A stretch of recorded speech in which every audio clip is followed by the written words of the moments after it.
कलयामि कलिध्वंसम् कविं लोकदिवाकरम् यस्य गोभिप्रकाशाभिराविद्यम् निहतम् तमः वाळि परकालन् वाळि कलिकन्नी वाळि कुरयलूर् वाळ्वेन्दन् वाழியரோ மாயோனை வாழ்வலியால் மந்திரங்கொள் மங்கையர்கோன் தூயோன் சுடர் மானவேல் நெஞ்சுக்கிருள் கடிதீபம் அடங்கா நெடும் பிறவி நஞ்சுக்கு நல்லவமுதம் தமிழ நன்னூல் துறைகள் அஞ்சுக்கிலக்கியம் ஆரணசாரம் பரசமய பஞ்சு கனலின் பொறி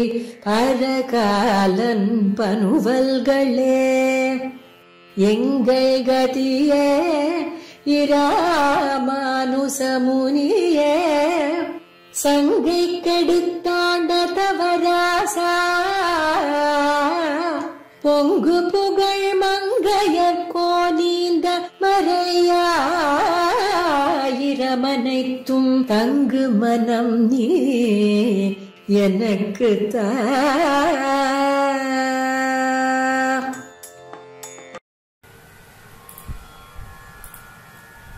கலயாமி கலித்வம்சம் கவிம் லோகதிவாகரம் யஸ்ய கோபிஹி பிரகாசாபிஹி ஆவித்யம் நிகதம் தமக வாழி பரகாலன் வாழி கலிகன்னி வாழி குறையலூர் வாழ்வேந்தன்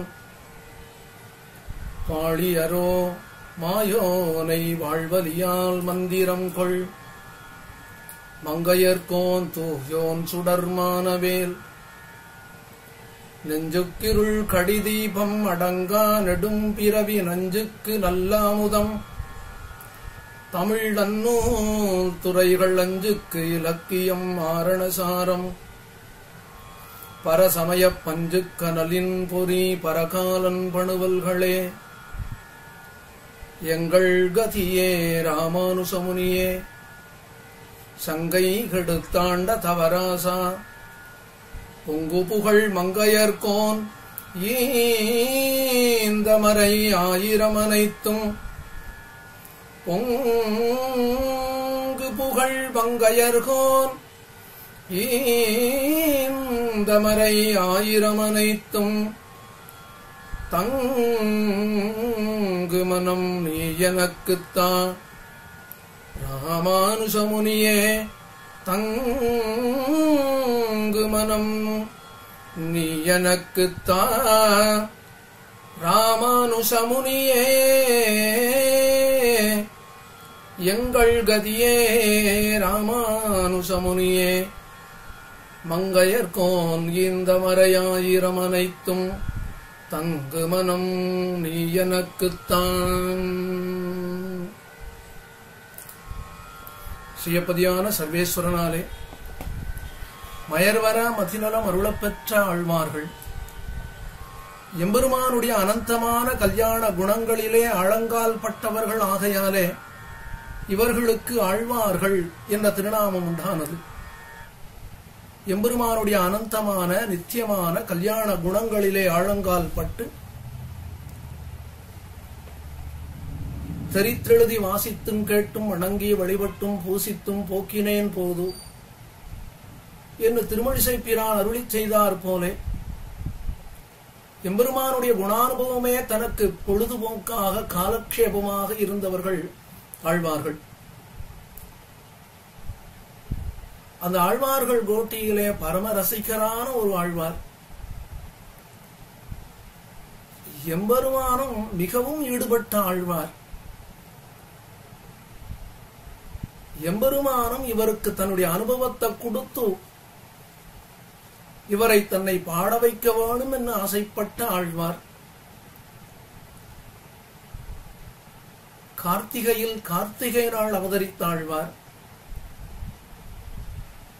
நீலன், கலியன், பரகாலன் என்று அனைவரும் கொண்டாடும்படியான வைபவத்தை உடைய ஆழ்வார் திருமங்கை ஆழ்வார். அந்த திருமங்கை ஆழ்வார் அருளிச் செய்த 6 பிரபந்தங்களிலே அர்ச்சாவதார பிராவண்யமே விளங்கக்கூடிய ஒரு பிரபந்தம் ஒன்று என்றால் அது இந்த பெரிய திருமொழி. அதிலே எம்பெருமான் ஆதரத்தோடு சேவை சாதிக்கக்கூடிய திவ்ய தேசங்களை அடைந்து அந்த எம்பெருமானை கொண்டாடி மங்களாசாசனம் பண்ணி எம்பெருமானை அனுபவித்து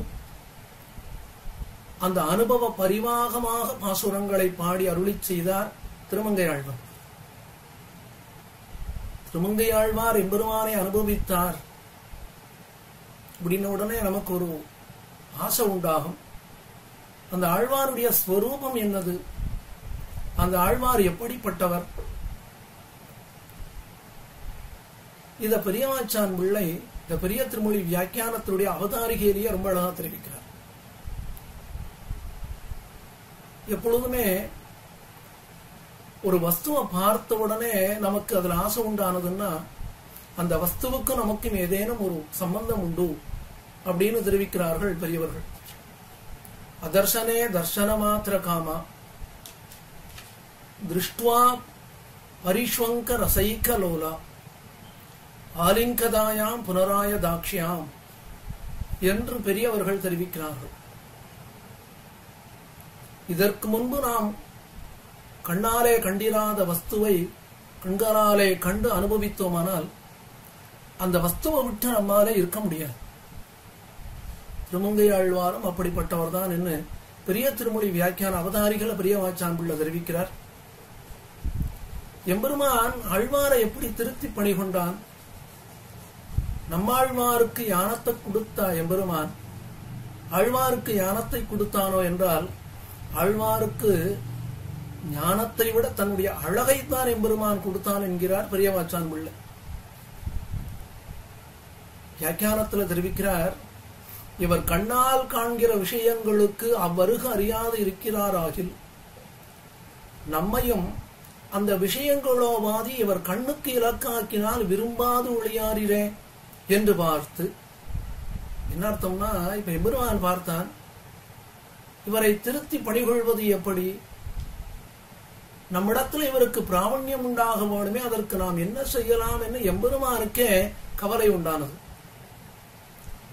அப்பதான் எம்பெருமானுக்கும் தெரிந்தது, இவர் கண்டதே காட்சியாக இருப்பவர், கண்டதே கோலமாக இருக்கக்கூடியவர் பரகாலன். கண்ணால் காண்கிற விஷயங்களுக்கு அவ்வருக அறியாது இருப்பவர் இவர்.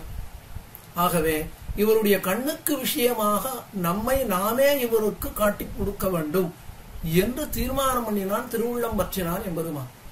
என் அமுதினை கண்ட கண்கள் மற்றொன்றினை காணாவே என்று திருப்பாணாழ்வார் பெரிய பெருமாள் விஷயத்திலே அருளி செய்தார் போல இப்பொழுது எம்பெருமான் பார்த்தான், இவரை நம் கண்ணுக்கு விஷயமாக ஆக்க வேண்டும் என்று ஆழ்வார் எழுந்தருளி இருக்கக்கூடிய இடத்திற்கு எம்பெருமான் எழுந்தருளினான். ஆழ்வாருடைய கண்ணுக்கு விஷயமாக தன்னை காட்டிக் கொடுத்தான், ஆழ்வாரை வசீகரித்தான். இதைத்தான் பெரியவாச்சான் பிள்ளை தெரிவிக்கிறார். நம்மையும் அவ்விஷயங்களோ பாதி இவர் கண்ணுக்கு இலக்காக்கினால் விரும்பாது ஒளியாரிரே என்று எம்பெருமான் பார்த்து என்ன செய்தான், இவர் இருப்பதோ இந்த பிரகிருதி மண்டலத்திலே, சம்சார மண்டலத்திலே. ஆகவே சம்சார மண்டலத்திலே இவர் எழுந்தருளி இருக்கக்கூடிய இந்த நிலவுலகத்திலே அர்ச்சாவதார எம்பெருமானாக வந்து சேர்ந்தான். எதற்காக?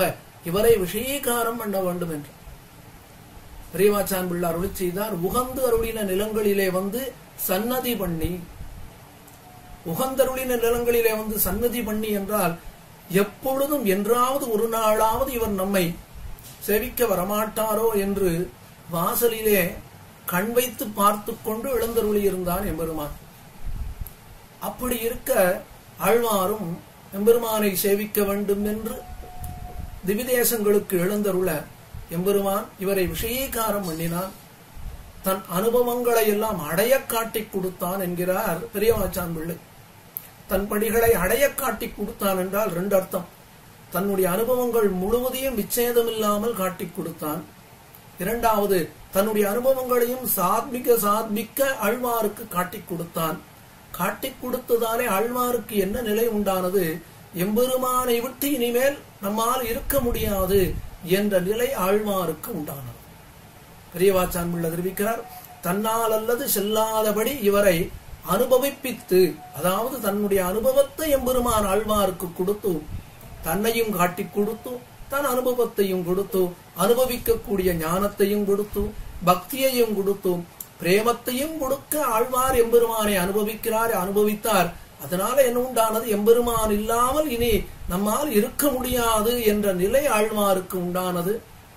அதைத்தான் பெரியவாச்சான் பிள்ளை அறிவிக்கிறார். இங்கே இருந்தே பரமபதத்தில் உள்ளார்படியாம் பண்ணி, பரமபதத்திலே இருப்பவர்கள் நித்திய சூரிகள் எப்படி எம்பெருமானை ஒரு க்ஷணம் கூட விடாமல் அனுபவிக்கிறார்களோ அதே போல திருமங்கை ஆழ்வாரும் தன்னை அனுபவிக்குமாறு எம்பெருமான் பண்ணி கொடுத்து இந்த நில உலகத்திலேயே நித்திய சூரிகளுக்கு உண்டான அனுபவத்தை எம்பெருமான் பண்ணி கொடுத்தான். அவ்வாறு கொடுத்ததாலே ஆழ்வார் அந்த எம்பெருமானை பூரணமாக அனுபவித்து அந்த அனுபவம் உள்ளடங்காமல் அருளிச் செய்தார். 6 பிரபந்தங்கள். அந்த 6 பிரபந்தங்களிலே பெரிய திருமொழி என்பது அர்ச்சாவதாரத்துக்கு என்னே ஒரு பிரபந்தம் என்னால் அது பெரிய திருமொழி.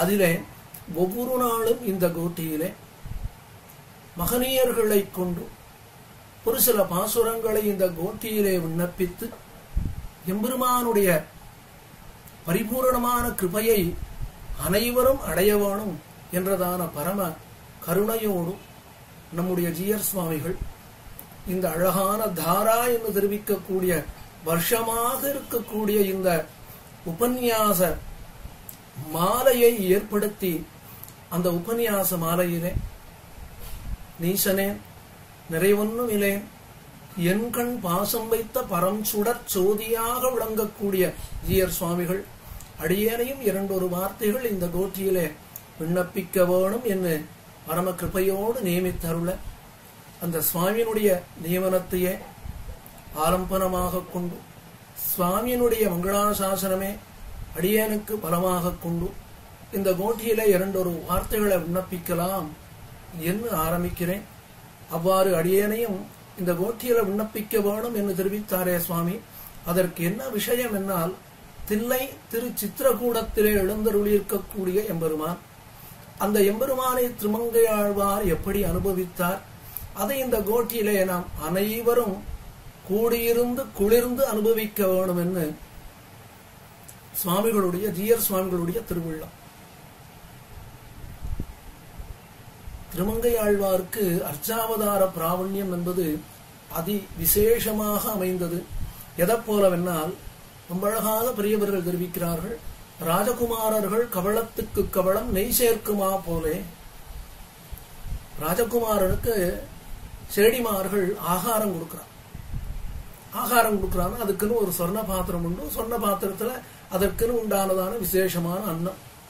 அந்த அன்னத்தை ராஜகுமாரனுக்கு கொடுக்கும் பொழுதும் ஒவ்வொரு கவளத்திற்கும் நெய் சேர்த்துக் கொள்வார்கள். ஒவ்வொரு கவளம் கொடுக்கும் பொழுதும் அதிலே நெய் சேர்ப்பார்கள். இப்பொழுதுதானே நெய் சேர்த்தோம், இனிமே வேண்டாமே என்றதான விசாரம் இல்லாமல் கவளத்துக்கு கவளம் நெய் சேர்ப்பார்கள். அதே போல திருமங்கை ஆழ்வாரும் பாசுரந்தோறும் அர்ச்சாவதார எம்பெருமானை அனுபவித்தார் என்று நம்முடைய பெரியவர்கள் தெரிவிக்கிறார்கள். இரண்டாவது, நம்பிள்ளை குருகூர் சடகோபனான நம்மாழ்வாருடைய 1102 பாசுரங்களுக்கும் அழகான உபன்யாசம் அருளி செய்த ஈடு 36,000 படின்னு நாம் அனுபவிக்கிறோமே. அதை அனுபவித்தோமானால் ஒரு விலட்சணமான ஒரு அனுபவம் நமக்கு கிடைக்கும். வியாக்கியானந்தோறும் பாசுரத்திலே ஒவ்வொரு பாசுரத்திற்கு வியாக்கியானம் பண்ணும் பொழுதும் சுவாமி நம்பிள்ளை வால்மீகி பகவான் அருளி செய்த ஸ்ரீராமாயணத்திலிருந்து ஏதேனும் ஒரு ஸ்லோகத்தை எடுத்து உதாகரித்து நமக்கு அர்த்த விசேஷங்களை காட்டி அருளுவார். எப்படி நம்பிள்ளை 36,000 படியிலே ஆழ்வாருடைய பாசுரங்களுக்கு வியாக்கியானம் பண்ணும் பொழுதும் ஸ்ரீராமாயண வியாக்கியானம் இல்லாமல் அருளி செய்ய மாட்டாரோ, எப்படி ராஜகுமாரனுக்கு உணவு கொடுக்கக்கூடிய செடிமார்கள் கவளத்துக்கு கவளம் நெய் சேர்த்துக் கொள்வார்களோ அதே போல திருமங்கை மன்னனும் பாசுரந்தோறும் எம்பெருமானை, அதுவும் அர்ச்சாவதார எம்பெருமானை அனுபவித்து அந்த அனுபவ பரிவாகமாக, அந்த அனுபவத்துக்கு போக்கு வீடாக தன்னுடைய அனுபவத்தை பாசுரமாக பாடி நாமும் அதை அனுபவிக்க வேணும் என்று திருவுள்ளம் பற்றினார் பரம காருணிகராகையாலே. அப்படி ஒவ்வொரு திவ்ய தேசத்தையும் அனுபவிக்கக்கூடிய ஆழ்வார் தில்லை திருச்சித்திரகூடம் வந்து சேர்ந்தார். அதிலே கீழ் 10 பாசுரங்களை அனுபவித்தார். கீழ் 10 பாசுரங்களும் பரோபதேசமாக அமைந்தது. எம்பெருமானார் உபதேசம் பண்ணினார் போல, நம்மாழ்வார் உபதேசம் பண்ணினார் போல, பிரகலாத ஆழ்வான் உபதேசம் பண்ணினார் போல, விபீஷண ஆழ்வான் உபதேசம் பண்ணினார் போல, பிராட்டி உபதேசம் பண்ணினார் போல இந்த கீழ் 10 பாசுரங்களும் திருமங்கை மன்னனுடைய பரோபதேசமாக சம்சாரிகளை பார்த்து தெரிவித்தார். நீங்கள் சென்று சேர்மீன்கள், தில்லை திருச்சித்திரகூடம் சென்று சேர்மீன்கள் என்று பரோபதேசமாக அருளி செய்தார். அவ்வாறு அருளி செய்யும் பொழுது சித்திரகூடத்திலே எழுந்தருளிருக்கக்கூடிய எம்பெருமான் யார் என்றால், அழகான கண்களை உடையவன், சிவந்த கண்களை உடையவன், செங்கண்மால் என்று தெரிவித்தார். செங்கண்மால் அப்படின்னா என்ன அர்த்தம்? திருப்பாவை முதல் பாசுரத்தினுடைய வியாக்கியானம் அழகிய மணவாள பெருமாள் நாயனார் அருளி செய்த 6000 படி, அதுல செங்கண் சிவந்த கண்களை உடையவன் என்று ஆண்டாள் நாச்சியார் கண்ணன் பெருமானை தெரிவித்தாளே. அந்த செங்கண் என்றால் என்ன என்றால், அந்த கண்கள் வாத்சல்யத்தை நமக்கு காட்டக்கூடிய கண்கள். எம்பெருமான் நம்மிடத்திலே பரிபூர்ணமான வாத்சல்யத்தோடு இருப்பவன், நம்முடைய தோஷங்களையே போக்கியமாக கொண்டவன். எப்படி ஒரு தாய்ப்பசு தன் கன்றினிடத்திலே தன்னுடைய பிரீதியை காட்டுமோ அதே போல சித்திரகூடத்து எம்பெருமான் வாத்சல்யமே வடிவெடுத்தவன். தெரிவித்தார் தில்லை திருச்சித்திரகூடத்து உரை செங்கண்மாலுக்கு. சரி, அந்த கண்கள் எப்படி இருக்கு? நாயனார் மேல தெரிவிக்கிறார். இந்த திருப்பாவை முதல் பாசுர வியாக்கியானத்துல இந்த விஷயம் உண்டு. செங்கண் அந்த இடத்துல தெரிவிக்கிறார், ஒரு மேகத்திலே 2 தாமரை பூக்கள் பூத்தால் எப்படி இருக்குமோ அதை போலே. மேகம் ஒண்ணுதான், அதுல 2 தாமரை. அப்ப இந்த இடத்துல மேகம்னா என்னது? கண்ணன் எம்பெருமான் கருத்தவன்.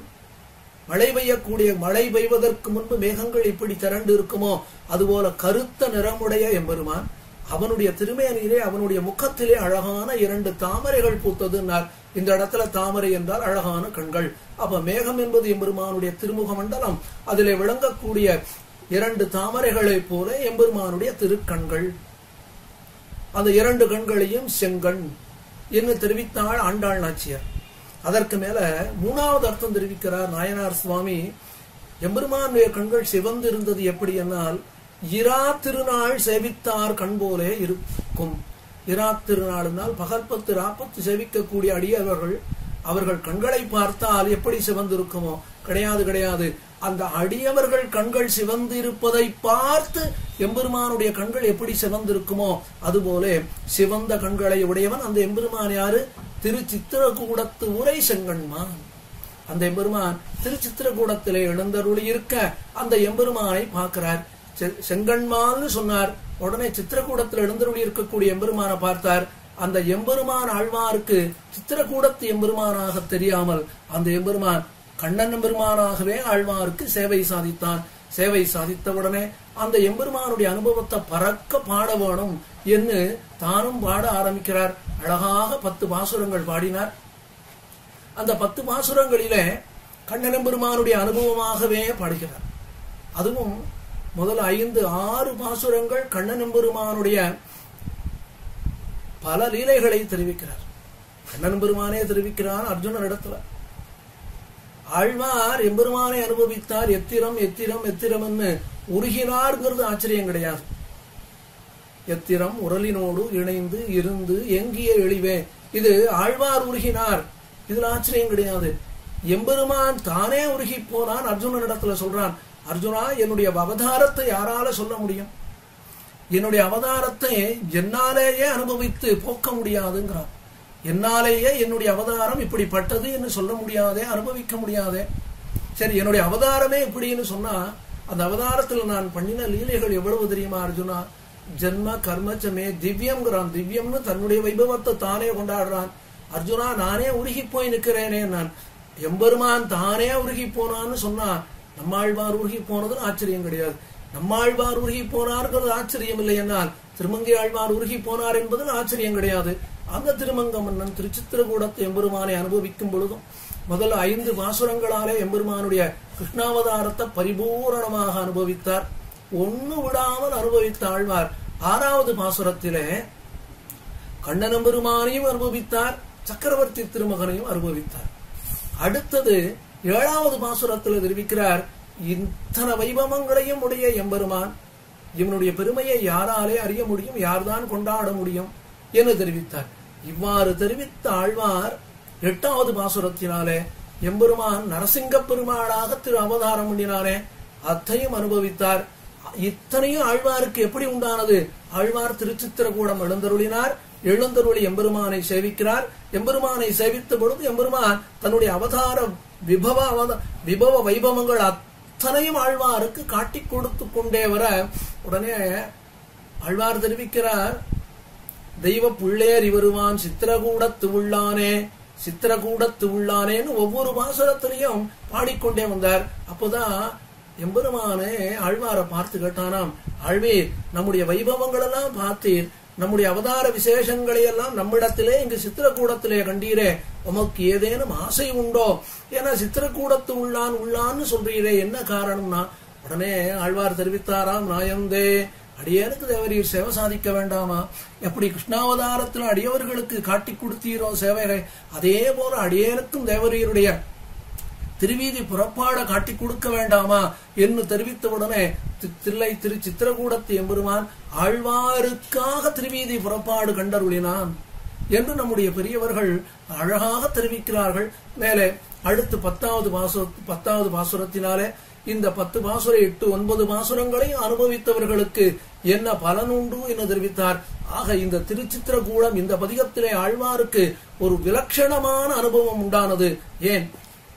திருவெந்தளூர் எழுந்தருளினார் ஆழ்வார், பரிமளரங்கநாதனை சேவிக்கணும்னு ஆசைப்பட்டார்.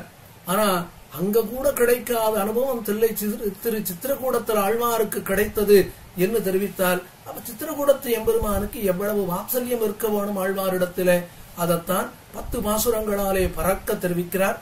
அதிலே முதல் பாசுரம், வாட மருதிடை போகி மல்லரை கொன்று ஒக்கலித்திட்டு ஆடல் நன்மாவுடைத்து ஆயர் ஆனிரைக்கு அன்னு இடர் தீர்ப்பான் கூடிய மாமழை காத்த கூத்தன் என வருகின்றான் செடுயர் பூம்பொழில் தில்லை சித்திரகூடத்து உள்ளானே. வாட மருதிடை போகி, அழகான பாசுரம். இந்த பாசுரம் ஒவ்வொரு பாசுரத்திலையும் சித்திரகூடத்து உள்ளானேன்னு தெரிவிக்கிறார். இதுக்கு கீழ் பதிகத்துல சித்திரகூடம்னு சொன்னார். கீழே சித்திரகூடம், இந்த பதிகத்துல சித்திரகூடம்னு சொன்னார். அப்போ சித்திர என்றதான வடமொழி சொல் சித்திர என்று தெரிந்தது. இதுவும் ஆழ்வாருடைய அனுபவமே. ஒரு பதிகத்துல சித்திரகூடம்னு அருளி செய்த ஆழ்வார் இந்த பதிகத்துல சித்திரகூடம் என்று தெரிவிக்கிறார். அப்படி இந்த பதிகத்தில் இந்த முதல் பாசுரத்தில் ஆழ்வாருடைய திருவுள்ளமாவது என்ன? இந்த பெரியவாச்சான் பிள்ளை தன்னுடைய வியாக்கியானத்தில் ரொம்ப அழகா தெரிவித்தார். அசுர ஆவேசத்தாலே வந்த மருதம் ஆகையாலே இவன் கிட்ட கிட்ட அவை வாட மருதின் நடுவே போய். இது முதல் வைபவம். 2வது மல்லரை கொன்றும், இது 2வது அனுபவம். சாணூர முஷ்டிகரை நிரசித்து ஆவாலம் கொட்டி தன் சஞ்சாரத்திலே இவன் அந்நியபரனாம்படி ஆடிக்கொண்டு வந்து தோற்றின கேசியை கொன்று இடையருடைய பசுநிறைக்கு அன்று இடர் தீர்க்கைக்காக இந்திரன் பிரேரித்த புஷ்கலா வர்தனாதி மேகங்களெல்லாம் கூடி வர்ஷித்த பெருமழையை காத்த மனோகாரி சேஷ்டிதத்தை உடையவன் என்று எல்லாரும் சொல்ல வருகிறவன் யார் தெரியுமா?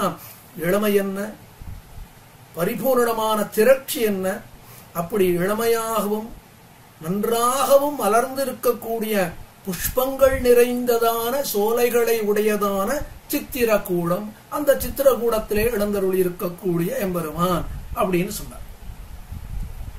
ஆழ்வார் இவ்வாறு பாசுரம் பாட வேண்டும் என்னால் கீழே செங்கண்மான்னு சொன்ன உடனே ஆழ்வாருக்கு கண்ணன் எம்பெருமானுடைய அனுபவம், கண்ணன் எம்பெருமானே ஆழ்வாருடைய மனது நிறைய வந்து புகுந்தான். உடனே சித்திரக்கூடத்தில் எழுந்தருள் இருக்கக்கூடிய எம்பெருமான் வேறு யாரும் கிடையாது, கண்ணன் எம்பெருமானே என்ன கண்ணன் எம்பெருமானுடைய அனுபவமாகவே இந்த பதிகத்தை அருளி செய்தார் ஆழ்வார். அதுல ரொம்ப அழகா தெரிவிக்கிறார், அசுராவேசத்தாலே வந்த மருதம் வாட மருதிடை போகின்னர். இதை எப்படி அனுபவிக்கணும்னா, நாரதனுடைய சாபத்தினாலே யமனார்ஜுனர்கள் 2 மருத மரங்களாக நின்றார்கள். அவ்வாறு நிற்கும் பொழுதும் அந்த மரங்களுக்குள்ளே கம்சனாலே அனுப்பப்பட்ட அசுரர்கள் வந்து ஆவேசமாக உள்ளே புகுந்து கொண்டார்கள். புகுந்து கொண்டவுடனே அந்த அசுரர்களை வதம் பண்ண வேண்டும். அதே சமயம் இந்த யமனார்ஜுனர்களுக்கும் சாப விமோசனத்தை கொடுக்க வேணும் என்பதற்காக இப்ப எம்பெருமான் மெதுவாக அந்த மரங்களை நோக்கி நடந்தானா. அவ்வாறு மரங்களை நோக்கி நடந்தானே எப்படி இருந்ததுன்னார், இவன் அந்த மரங்களை நெருங்க நெருங்க அந்த மரங்கள் வாடியதுன்னார். மருது வாட இடை போகி அந்த மருத மரங்களுக்கு நடுவே போனான்னார். மருத மரங்களுக்கு நடுவே போனான்னா அது ரொம்ப அழகா ஸ்ரீமத் பாகவதத்துல சுகர் அனுபவிக்கிறார். என்னவோ விளையாட்டாக போனான் அப்படின்னார். குழந்தைகள் தவழ்ந்து போகுமே அப்படி தவழ்ந்து போனான். அந்த 2 மருத மரங்களும் நெருங்கி இருக்க அவைகளுக்கு நடுவே போகணுமே. அனோரணியான் மகத்தோ மகியான் பரந்ததன் பறவையுள் நீர்தரும் பரந்துடன் ஆழ்வார் தெரிவித்தாரே. அதுபோல அந்த 2 மருத மரங்களுக்கு நடுவே சூக்ஷ்மமாக தவழ்ந்து சென்றானான். தவழ்ந்து சென்று அந்த மரங்களை முறித்து கீழே தள்ளியவன். இவன் கீழே தள்ளினான் மரங்களை. உடனே யமனார்ஜுனர்கள் வெளியே வந்தார்கள். வந்தவுடனே யமனார்ஜுனர்கள் ரொம்ப அழகாக கண்ணன் பெருமானை கொண்டாடினார்கள், ஸ்தோத்திரம் பண்ணினார்கள். நம பரம கல்யாண நம பரம மங்கள வாசுதேவாய சாந்தாய யதூனாம் பதயே நமஹா. நம பரம கல்யாண மங்களம், கல்யாண குணங்கள்னு சொல்லப்படக்கூடிய குணங்களுக்கெல்லாம் உயர்ந்த கல்யாண குணங்களை உடையவனே, கல்யாண குணங்களே வடிவெடுத்தவனே. நம பரம கல்யாண நம பரம மங்கள.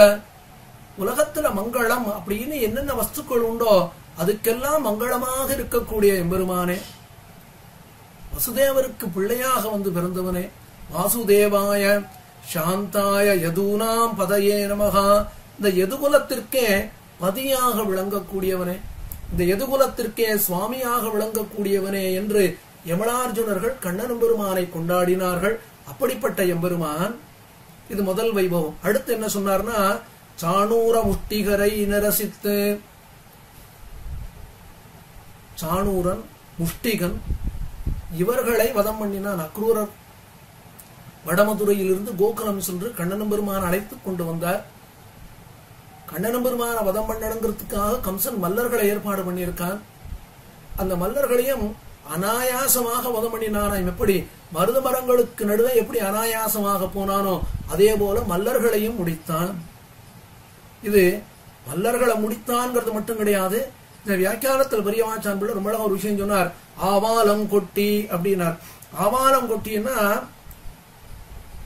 இதுக்கு 2 அர்த்தம். ஆவாலம் கொட்டுதல்னா வாக்குனால சந்தோஷப்பட்டு பேசுவது. ஆவாலம் கொட்டுதல்னா கொண்டாட்டம்னு வச்சுக்கலாம். இப்ப எம்பெருமானுக்கு என்ன கொண்டாட்டம் என்னால் மல்லர்களை வதம் பண்ணியதாலே ஒரு கொண்டாட்டம். அப்போ இந்த ஆவாலம் கொட்டி என்பதை இந்த இடத்துல மேல வரக்கூடிய பதத்தோடையும் சேர்த்துக்கணும். இது 2வது வைபவம் சொன்னாரா. 3வது வைபவம் கேசின்னு ஒரு அசுரன் வந்தான். அவன் எப்படி வந்தான்னா ஆவாலம் கொட்டி கொண்டு அவன் வந்தான். ஒக்கலித்திட்டு ஆடல் நன்மா உடைத்து 3வதான வைபவத்தை தெரிவிக்கிறார். கேசிங்கிற அசுரன் வந்தான். அவன் எப்படி வந்தானா, அவன் நடந்து வர அழக பார்த்தாலே அவ்வளவு அழகா நடந்து வந்தானா. அந்த அழகப்ப அவன் நினைச்சான், கண்ணன் நம்முடைய நடையழகை கண்டு இங்கேனும் பராக்கு பார்த்து கொண்டிருப்பான். அவனை அப்படியே சாட்டுடலாம்னு நினைச்சுட்டு இருந்தானா.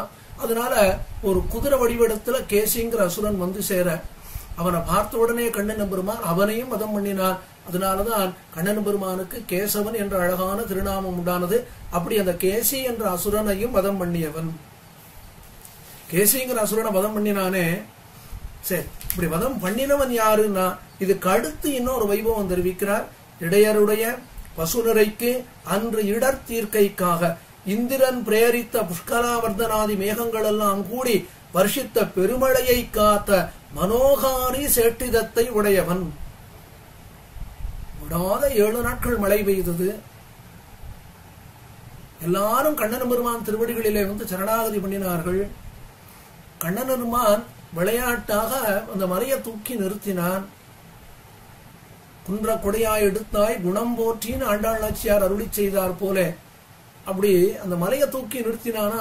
ஸ்ரீமத் பாகவதத்துல சுகர் தெரிவிக்கிறார், இந்த கோகுலத்தில் இருந்தவா எல்லாரையும் கூட்டான் கண்ணன் பெருமான். யாரும் கவலைப்பட வேண்டாம், இந்த மலைக்கு கீழே வந்து நில்லுங்கோள், உண்மை உங்கள் அனைவரையும் நாமே காப்பாற்றுவோம். நான் அப்பதான் அவ கேட்டாளா, கண்ணா உன்னால இது முடியுமா? நாங்க வந்து நின்னா எங்க மேல அந்த மலையை போட்டுவிட மாட்டியேன்னு கேட்டாளாம். கண்ணன் சிரித்தான், நம்முடைய வைபவம் இவர்களுக்கு புரியவில்லையே. அர்ஜுனன்டே சொல்றான், அவஜானந்தி மா மூடாகா, அர்ஜுனா நான் ஏண்டா வந்து இவன் மத்தியில் அவதாரம் பண்ணினேன்னு எனக்கு தெரியலையேடா அப்படின்னு சொன்னானாம். அப்படி 7 நாட்கள் இடைவிடாது மழை பெய்ய எம்பெருமான் அந்த மலையை தூக்கி குடையாக எடுத்து நிறுத்தி கோகுலத்தை ரட்சித்து கொடுத்தானே. அந்த எம்பெருமான் என்ன பண்ணினார், எல்லாரையும் ரட்சித்தான். அனைவரும் கோகுலம் திரும்பினார்கள். இப்ப கண்ணன் கோவர்த்தன மலையை தூக்கி நிறுத்தினவனுக்கு கோவிந்த பட்டாபிஷேகமானது. இப்ப கண்ணன் அங்கிருந்து நேர கோகுலத்துக்குள்ள வந்தானாம். எப்படி வந்தானார், அவன் எப்படி வந்தான்ங்கிறது ரொம்ப அழகாக ஆழ்வார் பெரியாழ்வார் அனுபவிக்கிறார், நம்மாழ்வார் அனுபவிக்கிறார். சீலக்குதம்பை ஒரு காது செந்நிறமேல் தோன்றிப்போ கோல பனை கச்சும் கூரையுடையும் குளிர்முத்தின் கோடாலமும் காலி பின்னே வருகின்ற கடல் வண்ணன் வேடத்தை வந்து காணீர் அப்படின்னு சொல்லுவா போல எம்பெருமான் அப்படி ரொம்ப அழகாக வரானாம் வீதியில. சீலக்குதம்பை ஒரு காது செந்நிறமேல் தோன்றிப்போ, அழகான பீதாம்பரம் சேர்த்துட்டு இருக்கான். தலையில மயில் பீலி, காதுகள்ல குண்டலங்கள். திருவாய்ப்பாடி திருவீதியில வந்தானா. ஐயோ அவனை வந்து பாருங்கோள் எல்லாரும் கடல் வண்ணன் வேடத்தை வந்து காணி என்று கொண்டாடுமா போல அப்படி எம்பெருமான் நேர இப்ப திருவாய்ப்பாடிக்குள்ள வந்தான் என்று நம் ஆழ்வார் திருமங்கை ஆழ்வார் அனுபவிக்கிறார். யாரை பார்த்து? தில்லை திருச்சித்திரகூடத்து எம்பெருமான். எந்த எம்பெருமான் அசுராவேசத்தாலே வந்த மருத மரங்களிலே இருக்கக்கூடிய அசுரர்களை வதம் பண்ணினானோ, எந்த எம்பெருமான் சாணூரன் முட்டிகனை வதம் பண்ணினானோ, எந்த எம்பெருமான் கேசியை வதம் பண்ணினானோ, எந்த எம்பெருமான் கோவர்தன மலையை தூக்கி நிறுத்தினானோ, அந்த கண்ணன் எம்பெருமான் இதோ தில்லை திருச்சித்திரகூட வீதியிலே எழுந்தருள்கிறானே, அந்த எம்பெருமானையும் நாம் இங்கு சேவித்து விடுவோம் மாறுங்கோள் அப்படின்னு சொல்ற. அப்போ ஆழ்வாருக்கு கண்ணுக்கு முன்னாடி திருச்சித்திரகூடத்து எம்பெருமான் சேவை சாதிக்க அவருக்கு எம்பெருமான் தன்னுடைய அனுபவத்தை கொடுக்க உடனே எல்லாரையும் கூப்பிடுறார், வாருங்கோள் வாருங்கோள்னு. இது முதல் பாசுரம். இந்த பாசுரத்துல கடைசியில சொன்னார், மாமழை காத்த கூத்தன் என வருகின்றான் அப்படின்னு சொன்னார். இந்த பதிகம் முழுவதுமே எப்படி இருக்குன்னா, ஒண்ணு வருவான்னு இருக்கணும், இல்லைன்னா வருகின்றான் அப்படின்னு இருக்கும். அதனாலதான் நம்முடைய பெரியவர்கள் தெரிவித்தார்கள், ஆழ்வார் இந்த திவ்யதேசத்தும் எழுந்தருளின காலத்திலே எம்பெருமான் திருவீதி புறப்பாடு கண்டருளி இருக்க வேணும், அல்லது திருவீதி புறப்பாடு நடந்தார் போல ஆழ்வாருக்கு ஒரு அனுபவத்தை கொடுத்திருக்கணும். அத்தை கண்டு ஆழ்வார் ஆசைப்பட்டு கூத்தன் வருகிறான், கூத்தன் வருவான்னு பாடி இருக்கணும். இப்ப இந்த இடத்துல எம்பெருமான கூத்தன் அப்படின்னு சொன்னார். கூத்தன்னா யாருன்னா, இந்த கூத்து அப்படிங்கிற சொல்லுக்கு என்ன அர்த்தம்னா, நடனம் என்றதான நடனம் என்பதே கூத்து என தெரிவிக்கப்படுகிறது. தமிழ்ல பஞ்சமரபு அப்படின்னு ஒரு நூல் உண்டு. அதுல இந்த கூத்து என்பது, கூத்துக்கு அடையாளம் தெரிவிக்கிறார். 7 வகையான அடையாளங்களை தெரிவிக்கிறார். தாண்டவம், நிருத்தம், நாட்டியம், குரவை, வரி, கோலம், வகை. இந்த 7 முறைகளை கொண்டது இந்த கூத்து எனப்படுவது. கூத்து அப்படின்னாலே ஆட்டம்தான். அப்ப அந்த கூத்துல என்ன இருக்கும்? சங்கீதம் உண்டு, நடனம் உண்டு, பாசுரங்கள் பாடுவது உண்டு. இது எல்லாம் சேர்ந்தது கூத்து. அப்படி கூத்தாடக்கூடிய எம்பெருமான் கூத்தன் வருகிறான் அப்படின்னு சொன்னார். ஆழ்வாரே தெரிவித்தாரே, குடங்களை எடுத்து விட்டு கூத்தாடவல்லையும் கோவே. பெரியவாச்சான் பிள்ளை சொன்னார், கூத்தன்னா என்ன? கூத்தன்னா என்ன அர்த்தம் தெரியுமா? கூத்துனா நடனம்னா கூத்து அப்படின்னு சங்க காலத்திலிருந்து பெரியவர்கள் தெரிவிக்கிறார்கள். ஆனா கண்ணன் பெருமான் விஷயத்தில் எப்படி தெரியுமா? அவன் நடப்பதே நடனமாக இருக்க, அவன் திருவாய்ப்பாடி வீதியில நடந்து வந்தானாம். அவன் நடந்து வருவதே கூத்து போல இருக்கிறதுன்னு திருமங்கை ஆழ்வார் அனுபவித்தார் என்னால், அப்ப அந்த எம்பெருமானுக்கு, அந்த ஆழ்வாருக்கு எம்பெருமான் தன்னுடைய அனுபவத்தை எவ்வளவு நல்லா காட்டி கொடுக்கணும். இது முதல் பாசுரம். இரண்டாவது பாசுரத்துல ஆழ்வார் தெரிவிக்கிறார், பேய்மகள் கொங்கை நஞ்சு உண்ட பிள்ளை பரிசு இதுவென்னால் மாநில மாமகள் மாதர் கேழ்வன் இவன் என்றும் மண்டும் பூமகள் நாயகன் என்றும் புலங்கெழு கோவியர் பாடி தேமலர் தூவ வருவான் சித்திரகூடத்து உள்ளானே. பேய்மகள் கொங்கை நஞ்சு உண்ட பிள்ளை பரிசு இதுவென்னால். இந்த இரண்டாவது பாசுரத்திலே ஆழ்வார் எம்பெருமான் பூதனைய வதம் பண்ணினானே, அதை ரொம்ப அழகா தெரிவிக்கிறார். இதுக்கு பெரியவாச்சான் பிள்ளை வியாக்கியானம் அருளி செய்தார். பிள்ளை உடையபடி, பிள்ளையினுடைய தன்மை, கண்ணன் பெருமானுடைய தன்மை என்ன என்னால், பேயாய் வந்த ஸ்திரீயினுடைய முலையில் நஞ்சை உண்ட ஆச்சரியமான செயல் என்றால், இவன் கேவலம் பிள்ளையல்லன், ஸ்ரீ பூமி பிராட்டிக்கு வல்லவன், பெரிய பிராட்டியாருக்கு நாயகன் என்று கண்டாருடைய இந்திரியங்களை புண்ணிக்கும் வடிவை உடைய இடை பெண்கள் பாடி செவ்வி பூவை தூவ வருபவன் யார் தெரியுமா? புலன்களு கோவியர் என்று பொன்னாலே செய்த ஆபரணத்தை உடைய கோவியர். கோவியர்னா இந்த இடத்துல கோபிமார்கள் என்ற அர்த்தம். அந்த கோபிமார்கள் திருவாய்ப்பாடியிலே புஷ்பங்களை எல்லாம் தூவி எம்பெருமான் எழுந்தருளும் பொழுது, இவன் யார் தெரியுமா? பூதனையை வதம் செய்தவன். இவன் யார் தெரியுமா? இந்த கண்ணனை சிறுபிள்ளைன்னு யாரும் நினைக்காதீர்கள். இவன் யார் தெரியுமோ? பெரிய பிராட்டியாருக்கு தலைவனாக இருப்பவன், வண்டுவும் பூமகள் நாயகன் என்று வண்டுகள் தேனினை நன்றாக பானம் பண்ணக்கூடிய தாமரை மலரை தனக்கு இருப்பிடமாக கொண்ட பெரிய பிராட்டியாருக்கு நாயகனாக விளங்கக்கூடியவன், பூமி பிராட்டியினுடைய மனதுக்கு நிறைந்த பர்த்தாவாக விளங்கக்கூடியவன் இந்த கண்ணன் எம்பெருமான். இவன் யார் தெரியுமா? பூதனையை வதம் பண்ணியவன் என்று மட்டும் நினைக்காதீர்கள். அந்த எம்பெருமான் இதோ திருவாய்ப்பாடியிலே எழுந்தருளுகிறானே என்று எம்பெருமான் தன்னுடைய அனுபவத்தை ஆழ்வாருக்கு காட்டி கொடுத்தான். இப்ப ஆழ்வார் எழுந்தருளி இருப்பதோ தில்லை திருச்சித்திரகூடம். கண்ணுக்கு முன்னாடி எம்பெருமான் காட்டி கொடுத்ததோ திருவாய்ப்பாடி அனுபவம்.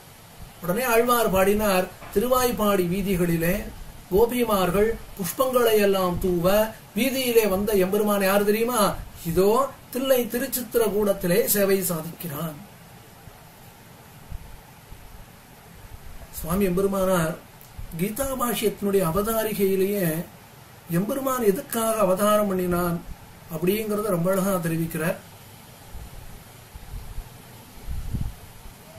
கிருஷ்ணாவதாரத்துக்கு உண்டான வைபவங்களை எல்லாம் தெரிவிக்கக்கூடிய எம்பெருமானார், எம்பெருமான் கண்ணனாக எதுக்காக அவதாரம் பண்ணினான் தெரியுமா? அவதாரம் பண்ணிதான் இனிமேல் ஒரு கம்சனை வதம் பண்ணணுமா? அவதாரம் பண்ணிதான் பூதனையை வதம் பண்ணணுமா? தன்னுடைய சங்கல்ப மாத்திரத்துல சிட்டி பண்ணக்கூடிய எம்பெருமானுக்கு கேவலம் கம்சன் ஒரு நீர்ப்புழு அல்லவோ? எதற்காக அவதாரம் பண்ணினார்? பூபார அவதாரண அபதேசேன அஸ்மாதாதீனாம், அதாவது அஸ்மதாதீனா நம்ம போல சாமானியமான ஜனங்கள் அவன் என்ன பண்ணணும்? எம்பெருமானை வந்து அடைய வேணும். இதுக்காக எம்பெருமான் என்ன திருவுள்ளம் பண்ணினான்னா, இவர்களுக்கு பக்தியை கொடுக்க வேணும், இவர்கள் நம் திருவடிகளை வந்து அடைய வேணும் என்பதற்காகவே திருவுள்ளம் பற்றி இந்த மண்ணின் பாரத்தை போக்க வேண்டும், இந்த கம்சனை வதம் பண்ண வேணும் என்ற ஒரு வியாஜத்தாலே எம்பெருமான் வந்து அவதாரம் பண்ணினான். அப்ப எம்பெருமானுக்கு எது சங்கல்பம்? சாமானிய ஜனங்களும் தன்னை வந்து சேர வேண்டும். ஆனா அதுக்கு என்ன வியாஜம்? கம்சனை வதம் பண்ண வேணும் என்ற வியாஜம். கம்சனை வதம் பண்ண வேணும் என்ற வியாஜத்தாலே கண்ணனாக வந்து அவதாரம் பண்ணி சாமானிய ஜனங்களும் தன்னை அடைய வேணும் என்பதற்காக கிருஷ்ணாவதாரம் பண்ணினானே, அதே போல இந்த கிருஷ்ணாவதாரத்திலையும் எம்பெருமான் ஒரு சங்கல்பம் பண்ணிட்டு ஒரு காரியம் பண்ணினான். அது என்னது அப்படின்னா, இது பூதனா மோட்சம். இத பூதனா மோட்சம்னு சொல்லுவா, பூதனா சம்ஹாரம்னு சொல்லுவா. ஆனா பெரியவர்கள் இந்த பூதனா மோட்சத்துக்கு வேற ஒரு அழகான ஒரு ஏற்றம் கொடுத்தார்கள். எம்பெருமானுடைய திருநாம வைபவம். என்ன காரணம்னா, பூதனை வதம் பண்ணினான் எம்பெருமான். உடனே யசோதை தன் மடியில கண்ணனை விட்டு கொண்டு கண்ணனுக்கு ஐம்படை தாலி திருஷ்டி போக வேணும் என்பதற்காக ஐம்படை தாலி என்றதான ஒரு ஆபரண விசேஷம். அதாவது இந்த குழந்தைகளுக்கு இடுப்புல கட்டுவா, கட்டினா குழந்தைக்கு எந்த ஆபத்தும் வராது என்று. பூதனை வதமானாள். யசோதை ஓடி வந்தா, கண்ணனை மடியில வைத்துக் கொண்டாள். நந்தகோபனிடத்திலே தெரிவித்தாள். ஐம்படை தாலி என்று ஸ்வர்ணத்திலே செய்தார்கள். அந்த கண்ணனுடைய இடுப்புல கட்டினாள் யசோதை. அவ்வாறு கட்டும் பொழுது என்ன சொன்னா தெரியுமா? கேசவாய நமகா, நாராயணாய நமகா, மாதவாய நமகா, கோவிந்தாய நமகா. யார பார்த்து சொல்றா? மாதவன் யாரோ, கோவிந்தன் யாரோ, கேசவன் யாரோ, நாராயணன் யாரோ, அந்த எம்பெருமானுக்கு ரட்சை வேணும் என்பதற்காக அந்த எம்பெருமானுடைய திருநாமங்களையே தெரிவிக்கிறாள். பார்க்கிறான் கண்ணன், நம்மையும் நம் திருநாமம் அல்லவோ காப்பாற்றுகிறதுன்னு நினைத்தானாம். ஆகவேதான் இந்த பூதனா மோட்சம் என்பது எம்பெருமானுடைய திருநாம வைபவம் அப்படின்னு சொல்லுவான். இதைத்தான் ஆழ்வார் தெரிவித்தார். வஞ்சனை செய்ய தாயுருவாகி வந்த பேய், வஞ்சனை செய்ய தாய் உருகாகி வந்த பேய். தாய் போல வந்தாளாம். ஆனா கண்ணனை வதம் பண்ணணும். இப்போ எப்படி சம்சாரிகள் தன்னை அடைய வேணும் என்ற சங்கல்பத்தினாலே கம்சவதம் என்ற வியாஜத்தினாலே எம்பெருமான் அவதாரம் பண்ணினானோ, அதே போல இந்த இடத்துல பூதனை வந்தாலே அவளுக்கு என்ன சங்கல்பம் அப்படின்னா, கண்ணன் எம்பெருமானுடைய பிராணனை எடுத்து விட வேண்டும் அப்படிங்கிறது பூதனையுடைய சங்கல்பம். அவள் என்ன பாவனையில வந்தாள்னா, தாயாக வந்தாள், தாய்ப்பால் கொடுத்தாள். இப்போ பூதனைக்கு ஒரு சங்கல்பம், அதே போல எம்பெருமானுக்கும் ஒரு சங்கல்பம் இருந்தது. கண்ணன் பெருமானுக்கு என்ன சங்கல்பம்னா, பூதனையினுடைய பிராணனை முடித்து விட வேண்டும் என்பது கண்ணன் பெருமானுடைய சங்கல்பம். அதுக்காக கண்ணன் பெருமான் என்ன பாவனை பண்ணினான்னா, அவளிடத்துல தாய்ப்பால் குடிப்பது போல பாவனை பண்ணினான். சோ வந்தவளும் தாய்ப்பால் குடிப்பது போல இவனை முடிக்க வேண்டும் என்று வந்து சேர, இவன் தாய்ப்பால் குடிப்பது போல அவள் உயிரை மாய்த்தான். அப்ப இத்தால என்ன தெரிகிறதுன்னா, நாம என்னதான் சங்கல்பம் பண்ணினாலும் எம்பெருமான் என்ன திருவுள்ளம் பத்தினானோ அதுதான் நடக்கும் என்பது இந்த வைபவத்தினால தெரிவிக்கிறது வேதாந்த தேசிகன். யாதவாபியுதயத்தில் ரொம்ப அழகா தெரிவிக்கிறார். தன்யேன கிருஷ்ணஹா சகபூதனாயா பிராணான் பபௌ லுப்த புனர்பவாயா. கண்ணன் பெருமான் பூதனைய வதம் பண்ணினான்னு யார் கேட்டாலோ அவளுக்கு இனிமே தாய்ப்பாலே கிடையாதுன்னு அப்படின்னு என்ன அர்த்தம்? இன்னும் ஜென்மாவே கிடையாது அப்படின்னு அர்த்தம். இது ஒரு ஆச்சரியம் என்னன்னா, ராமாவதாரத்துல முதல்ல தாடகாவதம், கிருஷ்ணாவதாரத்துல பூதனவதம். இந்த பூதனவதத்தை பூதன சம்ஹாரம்னோ பூதனா மோட்சமோ திருநாம வேபமோ விஷ்ணு புராணத்துல பரக்க பராசரர் தெரிவிக்கிறார். ஸ்ரீமத் பாகவதத்துல கொண்டாடப்பட்டது, ஹரிவம்சத்துல கொண்டாடப்பட்டது, கர்க சம்ஹிதையில கொண்டாடப்பட்டது, பிரம்ம வைவர்த்த புராணத்துல இந்த பூதனா மோட்சம் தெரிவிக்கப்பட்டது.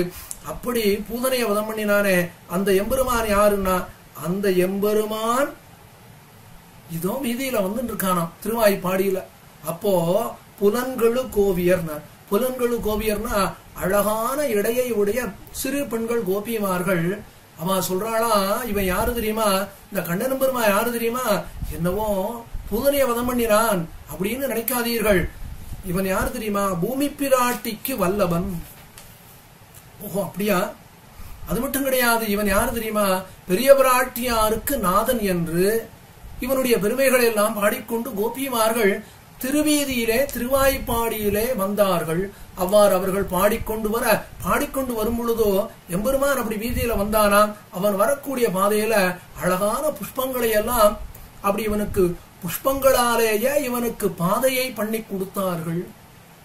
அதுவும் புஷ்பங்கள் எப்படி இருக்குன்னா, தேன்மலர் தூவன்னா, செவ்வி குன்னாத புஷ்பங்கள்னா, மலர்ச்சி குன்றாத புஷ்பங்கள், தேன் ஒழுகான் என்றதான புஷ்பங்கள், அந்த புஷ்பங்களாலேயே இவனுக்கு நடைபாதை செய்து கொடுக்க அந்த திருவாய்ப்பாடி வீதியிலே இந்த புஷ்பங்கள் மேல எம்பெருமான் தன்னுடைய திருவடிகளை வைத்து நடந்து வந்தானாம்.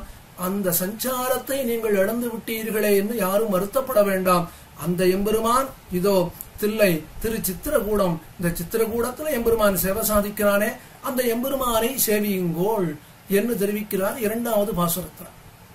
மூணாவது பாசுரம், பண்டு இவன் வெண்ணை உண்டான் என்று ஆய்ச்சியர் கூடி இழிப்ப எண் திசையோரும் வணங்க இணை மருதூடு நடந்திட்டு அண்டரும் மானத்தவரும் 1000 நாமங்களோடு தின் திரள் பாட வருவான் சித்திர கூடத்து உள்ளானே. இந்த மூணாவது பாசுரத்துல என்ன தெரிவிக்கிறார்னா, இந்த கோபிமார்களுக்கு அனுபவம் எப்படி இருக்கும்னா, சில சமயத்துல சில காலங்களிலே எம்பெருமானுடைய நீர்மை குணத்திலே ஈடுபட்டு மண்டி இருப்பார்கள். அவனுடைய சௌலபியம் என்ன, அவனுடைய சௌசீல்யம் என்ன, அவனுடைய எளிமையான குணத்திலே ஈடுபட்டு இருப்பார்கள். ஒரு சிலர் எம்பெருமான் இவன் யாரு தெரியுமா, இவனே பராத்பரன், இவனே பரமேஸ்வரன், இவனே பரமாத்மா என்று இவனுடைய மேன்மையான குணங்களிலே ஈடுபட்டு இருப்பார்கள். அப்படி திருவாய்ப்பாடியிலே கோபிமார்கள் இவன் யார் தெரியுமா, வெண்ணையை திருடியவன் என்றும் சொன்னார்கள். கிடையாது கிடையாது, இவன் யாரு தெரியுமா, தேவர்களும் கொண்டாடக்கூடிய எம்பெருமான் அப்படின்னு இவனுடைய மேன்மையை கொண்டாடினார்கள், இவனுடைய நீர்மையை கொண்டாடினார்கள். அப்படி எல்லோரும் வணங்கும்படியான எம்பெருமான். அந்த எம்பெருமான் யாரு, இணை மருதூடு நடந்திட்டு, 2 மருத மரங்களுக்கு நடுவே நடந்திட்டு. எம்பெருமானுக்கு நடை அழகு பழக வேணும்னு ஆசையா, நடக்கணும்னு ஆசை வந்ததான். யாதவாப் யுதயத்துல இவ்வளவுதான் தேசிகன் தெரிவிக்கிறார். கண்ணன் பெருமான் குழந்தை இப்பதான் நடக்க ஆரம்பிக்கிறான். ஒரு அடி எடுத்து வச்சானா, எடுத்து வச்ச உடனே கால் வலிச்சு விடுத்தான் குழந்தைக்கு. உடனே அம்மாவை திரும்பி பார்த்தானா, அம்மா கால் வலிக்கிறதேம்மா. குழந்தை சொல்லல, பேச தெரியாதே. அப்படி கண்ணாலேயே பார்த்தானா. உடனே யசோதை நெக்குறிக்கு போனானா, ஐயோ குழந்தை நடந்து வந்துட்டானே, ஒரு அடிதான் எடுத்து வச்சிருக்கேன், ஒன்னும் ரொம்ப நடக்கலை. தேசிகன் சொன்ன, 3 லோகங்களையும் அளந்த எம்பெருமான் இவனுக்கா நடக்க முடியாது. அப்படி ஒரு அடி நடந்து வந்த உடனே கால் வலிக்கிறதுன்னு தாயார பார்த்தானா. பதே பதே விஸ்ரமம் ஆசகாங்கி, ஒரு அடி நடந்து ஒரு அடி எடுத்து வச்ச உடனே 1 மணி நேரம் ஓய்வு எடுப்பானா. யசோதையும் பாப்பா, ஐயோ குழந்தை நடக்க முடியாம இருக்கான்னு. அந்த எம்பெருமான் நடை பயின்றான். எங்கன்னா இந்த 2 மருத மரங்களுக்கு நடுவே நடை பயின்றவன். அந்த எம்பெருமான அவனுடைய பெருமையை யாரு கொண்டாடினான், அண்டரும் ஆனத்தவரும். அண்டரும்னா இடையர்கள், இடைப்பெண்கள். அவன் எல்லாரும் என்ன சொன்னாளா, இவன் யாரு தெரியுமா, பண்டி இவன் வெண்ணை உண்டான் என்று. இவன் யாரு தெரியுமா, இந்த பிள்ளைதான் வெண்ணைய திருடி தின்னான் அப்படின்னு எல்லாரும் ஒன்னா உட்கார்ந்துட்டு பேசுறாளாம். குலத்தாழ்வான் ரொம்ப அழகா கேட்டுண்டார், எம்பெருமானே நீ திருவவதாரம் பண்ணினியே, கண்ணனா அவதாரம் பண்ணினியே, எதுக்காக அவதாரம் பண்ணினான்? வெண்ணைய திருடிட்டான். இவன் வெண்ணைய திருடி சாட்டுன்னு இருக்கான். அப்போ அந்த வீட்டு கோபிகை வந்துட்டான். அந்த வீட்டு கோபிகை வந்த உடனே இவன் என்ன பண்ணினானா, கையில இருந்த வெண்ணையெல்லாம் உடம்புல பூசிட்டானா. வாயில வெண்ணெய் சாப்பிட்டு இருக்காரே, அதையும் கையில உமிழ்ந்தானா, அதையும் உடம்புல பூசிட்டானா. என்ன காரணம்னா, இந்த வெளுப்பார வெண்ணைய உடம்புல தடவிண்டா சிகப்பா ஆயிடலாம் இல்லையா. சிகப்பா ஆயிட்டான்னா எப்படி தப்பிக்க முடியும்னா, அந்த கோகுலத்துல சிகப்பா இருக்கிறவன் பலராமன். பலராமன் ரொம்ப நல்லவன். இந்த கருப்பா இருக்கிற கண்ணன் தான் பண்ணக்கூடாத காரியங்கள் எல்லாம் பண்றவன். இவன் நினைச்சா வெண்ணைய உடம்புல பூசின்றுவோம். பூசிட்டோம்னா இந்த கோபிகை, யாரோ பலராமன் வந்திருக்கான் குழந்தை, ஐயோ தெரியாம வந்துட்டான் போல இருக்க, ஏண்டா பலராமா தெரியாம இங்க வந்து விட்டியாடா அப்படின்னு நம்ம விட்டுடுவான்னு இவன் நினைச்சுட்டானா. இத கூறத்தாழ்வான் கேட்கிறார், கிம் முக்த திக்தாங்கிறார். அமுனா கரபல்லவம் எம்பெருமானே, இது கூட உனக்கு தெரியலையா, இல்ல உண்மையாவே தெரியலையா, இல்ல அவதாரத்துல மாடு மேய்க்கணுங்கிறதுனால மாடு மேய்ச்சி மாட்டினுடைய குணமே உனக்கு வந்து விடுத்தான். கோவிந்தான் ஆண்டாள் சொன்னாள் இல்லையா, மாடுகளை மேய்த்து பெண்கள் மனதை அறியாதவனேன்னு ஆண்டாள் சொன்னாளே, அதே போல இங்க சொல்றாளாம், இவன் யாரு தெரியுமா, வெண்ணைய திருடி தின்னவன் அப்படின்னு சொன்னாளாம். வெண்ணைய திருடி தின்னவன் ஒரு சிலர் பேசினா, ஒரு சிலர் இவன் தான் உயர்ந்தவன் எம்பெருமானுடைய 1000 நாமங்களையும் பாடினாளாம். அப்படி எல்லோரும் கொண்டாடும்படியாக திருவாய்ப்பாடியில அப்ப ஒரு பக்கத்துல இவனுடைய மேன்மை, ஒரு பக்கத்துல இவனுடைய நீர்மை கொண்டாடினாளா அந்த எம்பெருமான். அப்படி திருவாய்ப்பாடியில சஞ்சரிச்சு வரான். அப்படி வீதியில நடந்து வரானாம். எப்படி வந்தான்? இதுதான் ஆண்டாள் நாச்சியார் சொன்னா, கற்றினம் மெய்க்கலும் மெய்க்கப் பெற்றான், காடுவாள் சாதியுமாய் ஆகப் பெற்றான், பற்றி உரலிடை ஆப்பும் உண்டான். இவன் யாரு தெரியுமா? கற்றினம் மெய்க்கலும். இவன் மாடு மேய்க்கணுமா? மாடு மேய்க்கிறவனா? இவன் மாடு மேய்ச்சானே, என்ன அழகா மாடு மேய்ச்சான் தெரியுமோ? யசோத சொன்னாளா நந்தகோபன் இடத்துல, குழந்தை கண்ணனுக்கு 4 வயசா எடுத்து ஸ்கூல்ல சேர்க்க வேண்டாமா? போய் ஸ்கூல்ல போய் அப்ளிகேஷன் வாங்கிட்டு வாங்குவோம். சரி, அப்ளிகேஷன் வாங்கணும்னா நல்ல நாள் பார்க்கணுமே. அதுக்காக நந்தகோபாலன் என்ன பண்ணினா, அந்த ஊர்ல இருக்கக்கூடிய ஜோசியர் இடத்துல போனான். தகப்பனார் ஜோசியர் இடத்துல நல்ல நாள் பார்க்க போறாருன்னு கண்ணனுக்கு தெரிஞ்சது. இவன் நேர வேகமா போனான் ஜோசியர் இடத்துல. அவர்கிட்ட போய் சொன்னான், தாத்தா எங்க அப்பா வரார், வரட்டுமேடா? இல்ல என்ன ஸ்கூல்ல சேர்க்கணும்னு ஆசைப்படுறார். ஏண்டா குழந்தை, நல்ல விஷயம் தானடா, ஸ்கூலுக்கு போயேண்டா. கண்ணன் சொன்னா, இல்ல எனக்கு மாடு மேய்க்கணும்னு தான் ஆசை இருக்கு. உங்க அப்பாட்ட நான் எப்படிடா சொல்லுவேன்? அவர் சம்பளம் கொடுத்துதாண்டா நான் ஜீவனம் பண்ணிட்டு இருக்கேன், அவர்கிட்ட இப்படி சொல்ல முடியுமா? அப்பதான் கண்ணன் சொன்னா, நான் சொல்றது அப்படியே சொல்வீரா? ஏண்டா உனக்கு என்னடா தெரியும்? அதெல்லாம் வேண்டாம், நான் சொன்னதை அப்படியே பண்ணும். சரி, என்னடா பண்ணணும் குழந்தை? இப்ப கண்ணன் சொன்னா, என்னோட நட்சத்திரம் என்ன? ரோஹிணி. என்ன ராசி? ரிஷபம். ரிஷபம்னா அடையாளம் என்னது? மாடு. அப்ப எனக்கு ராசியிலேயே மாடுதானே இருக்கு. அப்ப எனக்கு மாடுதானே நான் மேய்க்க முடியும், என்ன போய் ஸ்கூலுக்கு அனுப்பலாமா அப்படின்னு எங்க அப்பா இடத்துல சொல்லிருந்தோம். டே, உங்க அப்பா கிட்ட கண்ணன் மாடு மேய்க்கட்டும்னா என்ன கொண்டுடுவாருடா? ஒன்னும் சொல்ல மாட்டார், சொல்லுங்கட்டான். கண்ணன் கிளம்பிட்டான். நேரம் நந்தகோபன் வந்தார். வந்த உடனே அந்த பெரியவர் சொன்னாரா, நந்தகோபாலா, குழந்தை ஜாதகம் ரொம்ப நன்னா இருக்குடா. ஆனா ஒரே ஒரு விஷயம், இந்த குழந்தைக்கு என்ன தொழில் நன்னா வரும் தெரியுமா? இவன் பள்ளிக்கூடமே போக வேண்டாம்டா, எல்லாம் இவனுக்கு தெரியும். இவன் நன்னா மாடு மேய்ச்சா நன்னா வருவன்டா. நந்தகோபாலன் கேட்டானா, கண்ணன் எங்க ஆத்து பிள்ளை கண்ணன் மாடு மேய்ச்சான்னு நான் எப்படி சொல்ல முடியும்? உடனே அவர் சொன்னாரா, மாடு மேய்க்கிறான்னு ஏண்டா சொல்ற, டெய்ரி ஃபார்மிங் வச்சிருக்கான்னு சொல்லேண்டா, டீசெண்டா இருக்குமேடா அப்படின்னாராம். இப்போ நந்தகோபாலன் இதை கேட்டு நேரம் ஆத்துக்கு வந்தான். ஆத்துக்கு வந்து யசோத இடத்துல சொன்னானா, யசோத, ஜோசியர் இப்படி சொல்லிட்டாரே, கண்ணன் மாடுதான் மேய்க்கணும்னு சொல்றாரு அப்படின்னு நந்தகோபாலனும் யசோதையும் பேசிட்டு இருந்தாளாம். இதுக்குள்ள கண்ணன் என்ன பண்ணினா, ஜோசியர் இடத்துல போய் கேட்டா, எங்க அப்பா வந்தாரா, நான் சொன்ன மாதிரியே அவர் இடத்துல சொன்னீரா, மாத்தியெல்லாம் சொல்லலையே, ஜாக்கிரதை அப்படின்னு அங்க வச்சு சொல்லிட்டு நேரம் ஆத்துக்கு ஓடி வந்தான். ஓடி வந்தா அப்பா அம்மா பேசிட்டு இருக்கா, கண்ணனை மாடு மேய்க்கத்தான் அனுப்பணும்னு தகப்பனார் சொல்லிட்டு இருக்கார் நந்தகோபாலன். இதை காதுல கட்டுட்டே நேரம் வந்தானா கண்ணன். வந்து அப்பா கால விழுந்து சேவிக்கிறானாம். திருட்டு போய் ஒரு நாள் சேவிக்காதவன் இன்னைக்கு சேவித்தான். சேவிச்சு விட்டு கேட்டானா, அப்பா நான் ஸ்கூலுக்கு போகணுமாவே, நான் என்னைக்கு போகட்டும்னு கேட்டானா. என்ன சௌலபியம், என்ன சௌலபியம்! இந்த வைபவத்தை மலையாள தேசத்துல ரொம்ப அழகா இது ஒரு கதையாகவே ஸ்தோத்திரமாகவே அதை அனுபவிக்கிறார். அப்படிப்பட்ட கண்ணன் பெருமானுடைய பெருமை என்ன, அந்த எம்பெருமானுடைய மேன்மை என்ன? அவன் யாரு தெரியுமா? இப்படிப்பட்ட கண்ணன் பெருமான் ஏதோ திருவாய்ப்பாடியில வரானே அப்படின்னு கோபிமார்கள் எல்லாம் கொண்டாடினார்களாம். தேவர்கள் எல்லாம் கொண்டாடினார்கள். எப்படி கொண்டாடினா? எம்பெருமானுடைய 1000 திருநாமங்களையும் சொல்லி பாடினாளாம். அந்த எம்பெருமான் திருவாய்ப்பாடியில எப்படி சஞ்சாரம் பண்ணினானோ அதே போல ஆழ்வாருக்கு இப்ப எங்க காட்டி கொடுக்கிறான்னார். இந்த திருச்சித்திரகூடத்துல காட்டி கொடுத்த உடனே இப்ப ஆழ்வார் தெரிவிக்கிறார், அதோ அந்த கண்ணன் பெருமான் இதோ வருகிறானே, திருச்சித்திரகூடத்துல வரானே, எல்லாரும் மாறுங்கோள் வந்து சேவிக்க வேண்டாமா இந்த எம்பெருமான அப்படின்னு தெரிவித்தார். இது 3வது பாசுரம். அடுத்தது 4வது பாசுரம். பழைக்கண் நெடுங்கண் மடவார் ஆய்ச்சியர் அஞ்சி அழைப்ப தளை தவிழ் தாமரை பொய்கை தந்தடம் புக்கு அண்டர் காண முளைத்தயற்றழல் நாகத்து உச்சியில் நின்று அது வாட திளைத்தமர் செய்து வருவான் சித்திரகூடத்து உள்ளானே. இந்த 4வது பாசுரத்துல தெரிவிக்கிறார், கண்ணன் பெருமான் அழகான காளிய நர்த்தனம் பண்ணினானே, அந்த வைபவத்தை இந்த பாசுரத்துல தெரிவிக்கிறார். ஆண்டாள் நாச்சியார் தெரிவித்தாள், நீர்க்கரை நின்ன கடம்பை ஏறி காளியன் உச்சியில் நட்டம் பாய்ந்து போர்க்களமாக நிறுத்தம் செய்த பொய்கை கரைக்கு என்னை உய்த்திடுமின். பெரியவாச்சான் பிள்ளை வியாக்கியானத்தில் தெரிவித்தார்.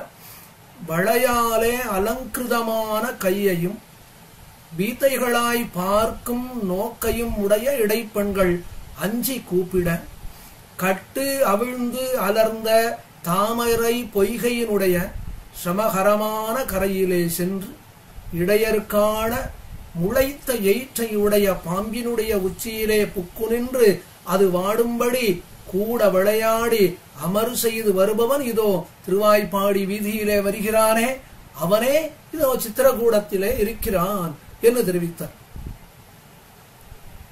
எம்பெருமான் எப்படின்னா, எம்பெருமானார் கீதா பாஷ்யத்தில் தெரிவிக்கிறார், இவன் தாழ்ந்தவன் என்னோ இவன் உயர்ந்தவன் என்னோ, இவன் வித்வான் என்னோ இவன் அவித்வான் என்னோ, இவன் ஐஸ்வர்யமுடையவன் என்றோ இவன் அனைஸ்வர்யமுடையவன் என்னோ, இவன் உயர்ந்த குலத்தவன் இவன் தாழ்ந்த குலத்தவன் என்னோ, மாசியர வெங்கடாத்வரிங்கிற ஒரு பெரியவர் தெரிவிக்கிறார்.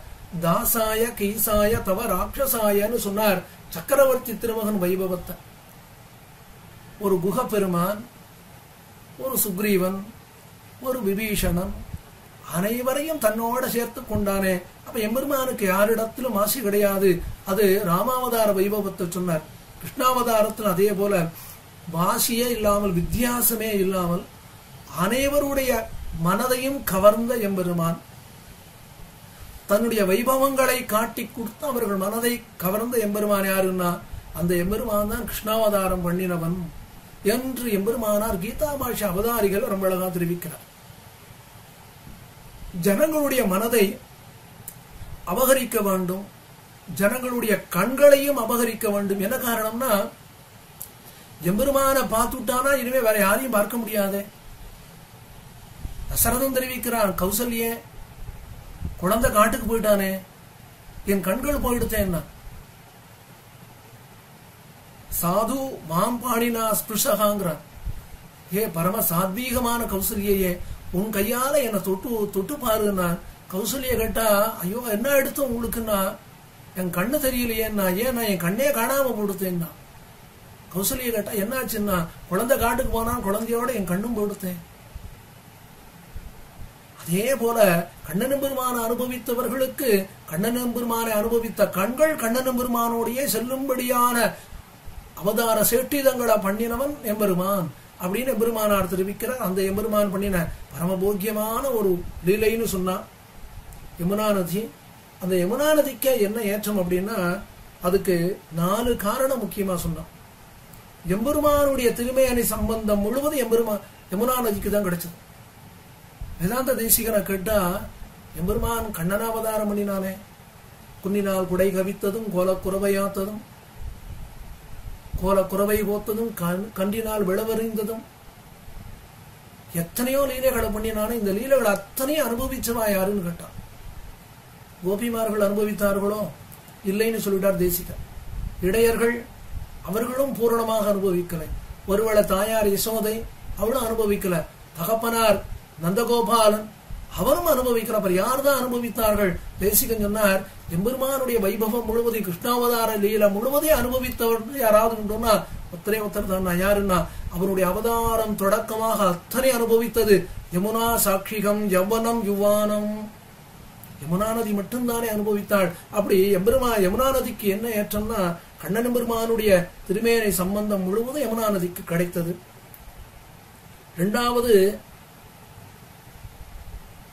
காளியனுக்கு அவனுடைய அகங்காரத்தை போக்கினதுக்கு முக்கியமான காரணமே இந்த யமுனா நதியினுடைய சம்பந்தம் தான்.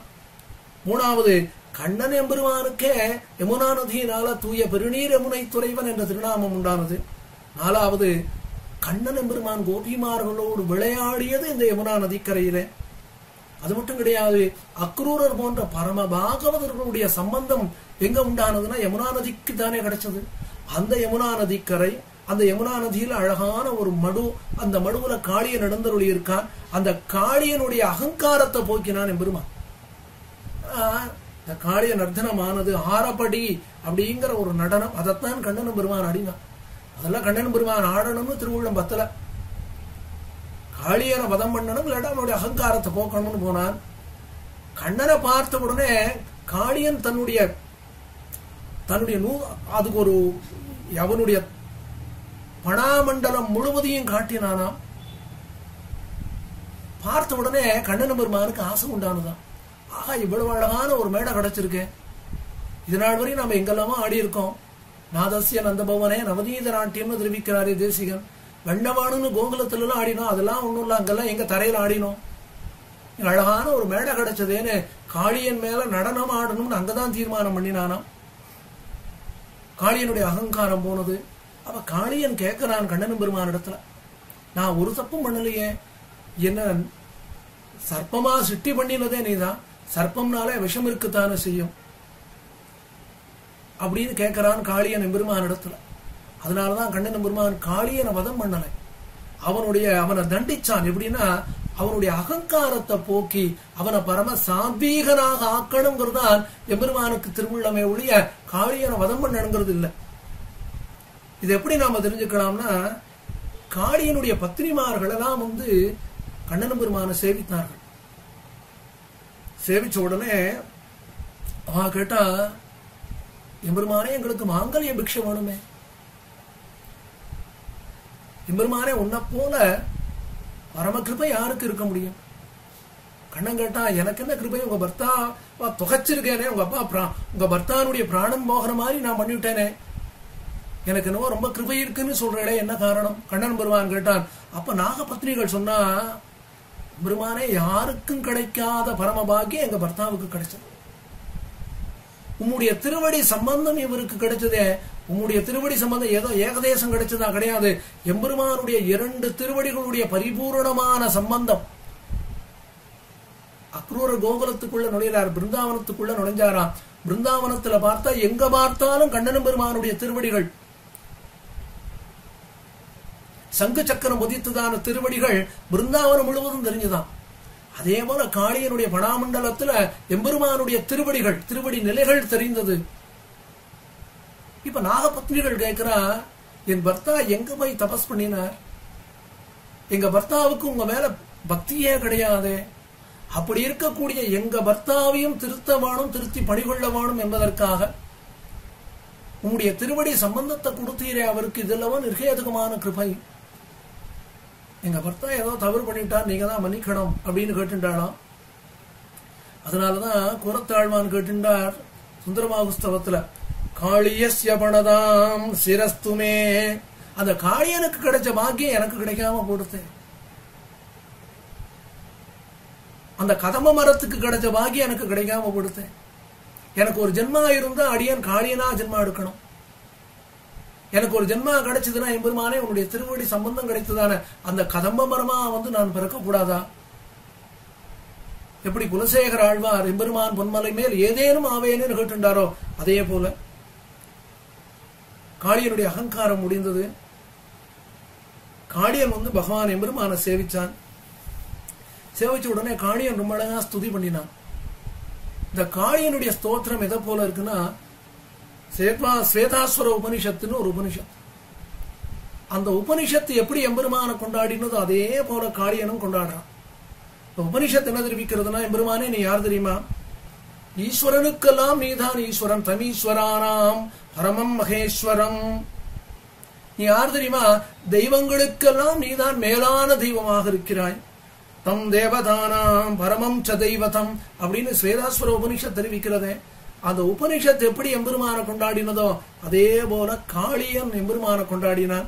என்ன சொன்னான் தெரியுமா? ரொம்ப அழகா சொல்றான், கிருபா மாத்திர மனோவிருத்தி பிரசீதமே. எம்பெருமானே, அடிய இடத்துல நீ கிருபா பண்ணணும். நீ யாருங்கிறது எனக்கு இப்பதான் நல்லா புரிஞ்சது. எனக்கு உன்னை கொண்டாடக்கூடிய, உன்னை எப்படி கொண்டாடணும்னு எனக்கு தெரியாது. சோகம் தே தேவதேவே சா நா அர்ச்சனா தௌ ஸ்துதௌ. எனக்கு உன்னை ஸ்தோத்திரம் எப்படி பண்ணணும்னு தெரியாது,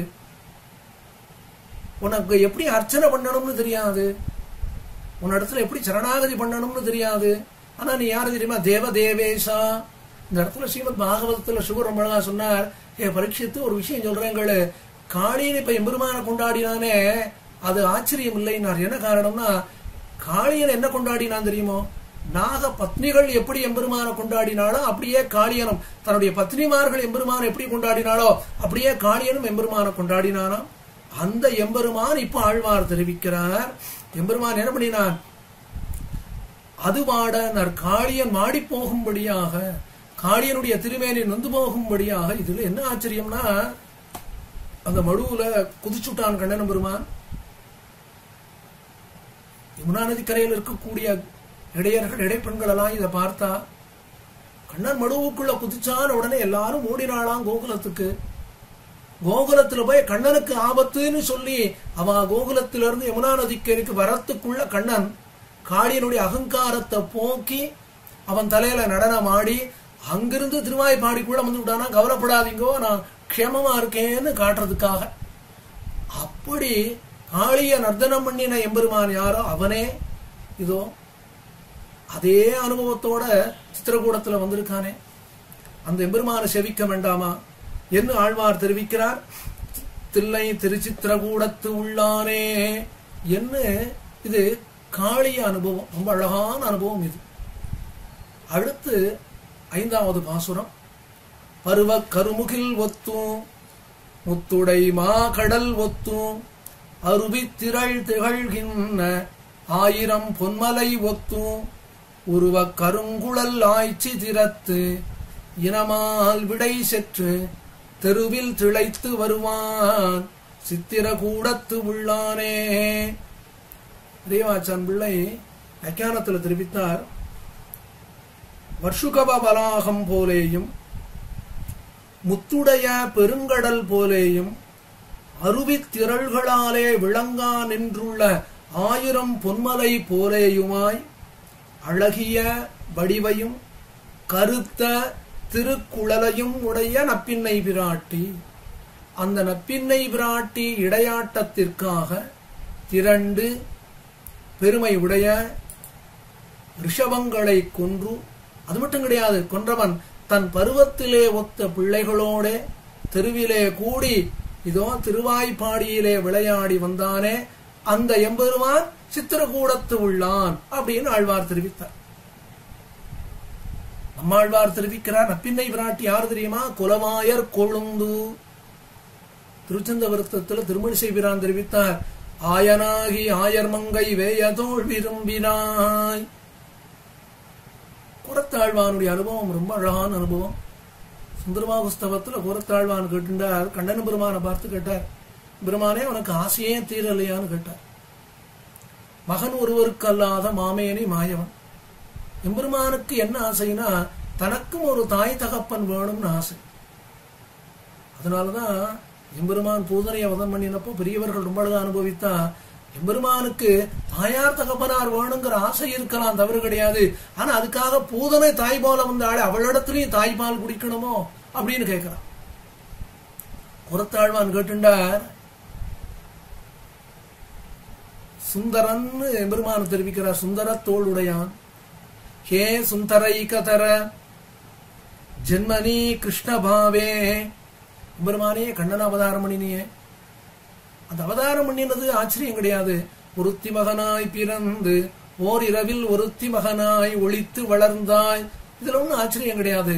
ஆனா இதுல என்ன ஆச்சரியமான விசேஷம்னா, வடமதுரையில ஒரு தாயார் தகப்பனார், திருவாய்ப்பாடியில ஒரு தாயார் தகப்பனார். வடமதுரையில தாயார் தேவகி பிராட்டியார், தகப்பனார் வசுதேவர். கோகுலத்துல தாயார் யசோதை, தகப்பனார் நந்தகோபன். ஹே சுந்தரைகதர ஜன்மனி கிருஷ்ணபாவே வே மாதரவுச்ச பிதரவுச்ச குலே அபித்வே ஏக க்ஷணாத் அனுகிரகீத பலம். சரி, இதெல்லாம் சரிதான். 2 தாயார், 2 தகப்பனார், 2 குலம். ஏன் இது போராதா உனக்கு? இதுக்கு மேல கோகுலத்துக்கு அனுகுணமான பத்னி, வடமதுரைக்கு அனுகுணமான ஒரு பத்னி என்ன? நீளா குலேன சதுருசி கில ருக்மிணீச்ச. திருவாய்ப்பாடியிலே நப்பின்னை பிராட்டியை மனம் உணர்ந்தாய், வடமதுரையிலே ருக்மிணி பிராட்டியை விவாகம் பண்ணி கொண்டாயே. இது எதற்காக என்ன? குரத்தாழ்வான் சுந்தரமாகுஸ்தவத்தில் ரொம்ப ஆச்சரியமா தெரிவிக்கிறார். ஹே சுந்தரைகதர, எம்பெருமானே ஏன் உனக்கு ஒரு பத்னி போராதா? நப்பின்னை பிராட்டி போராதோன்னார். அந்த நப்பின்னை பிராட்டியை எம்பெருமான் எப்படி விவாகம் பண்ணி கொண்டான், அதத்தான் இந்த பாசுரத்துல ரொம்ப அழகா ஆழ்வார் தெரிவிக்கிறார்.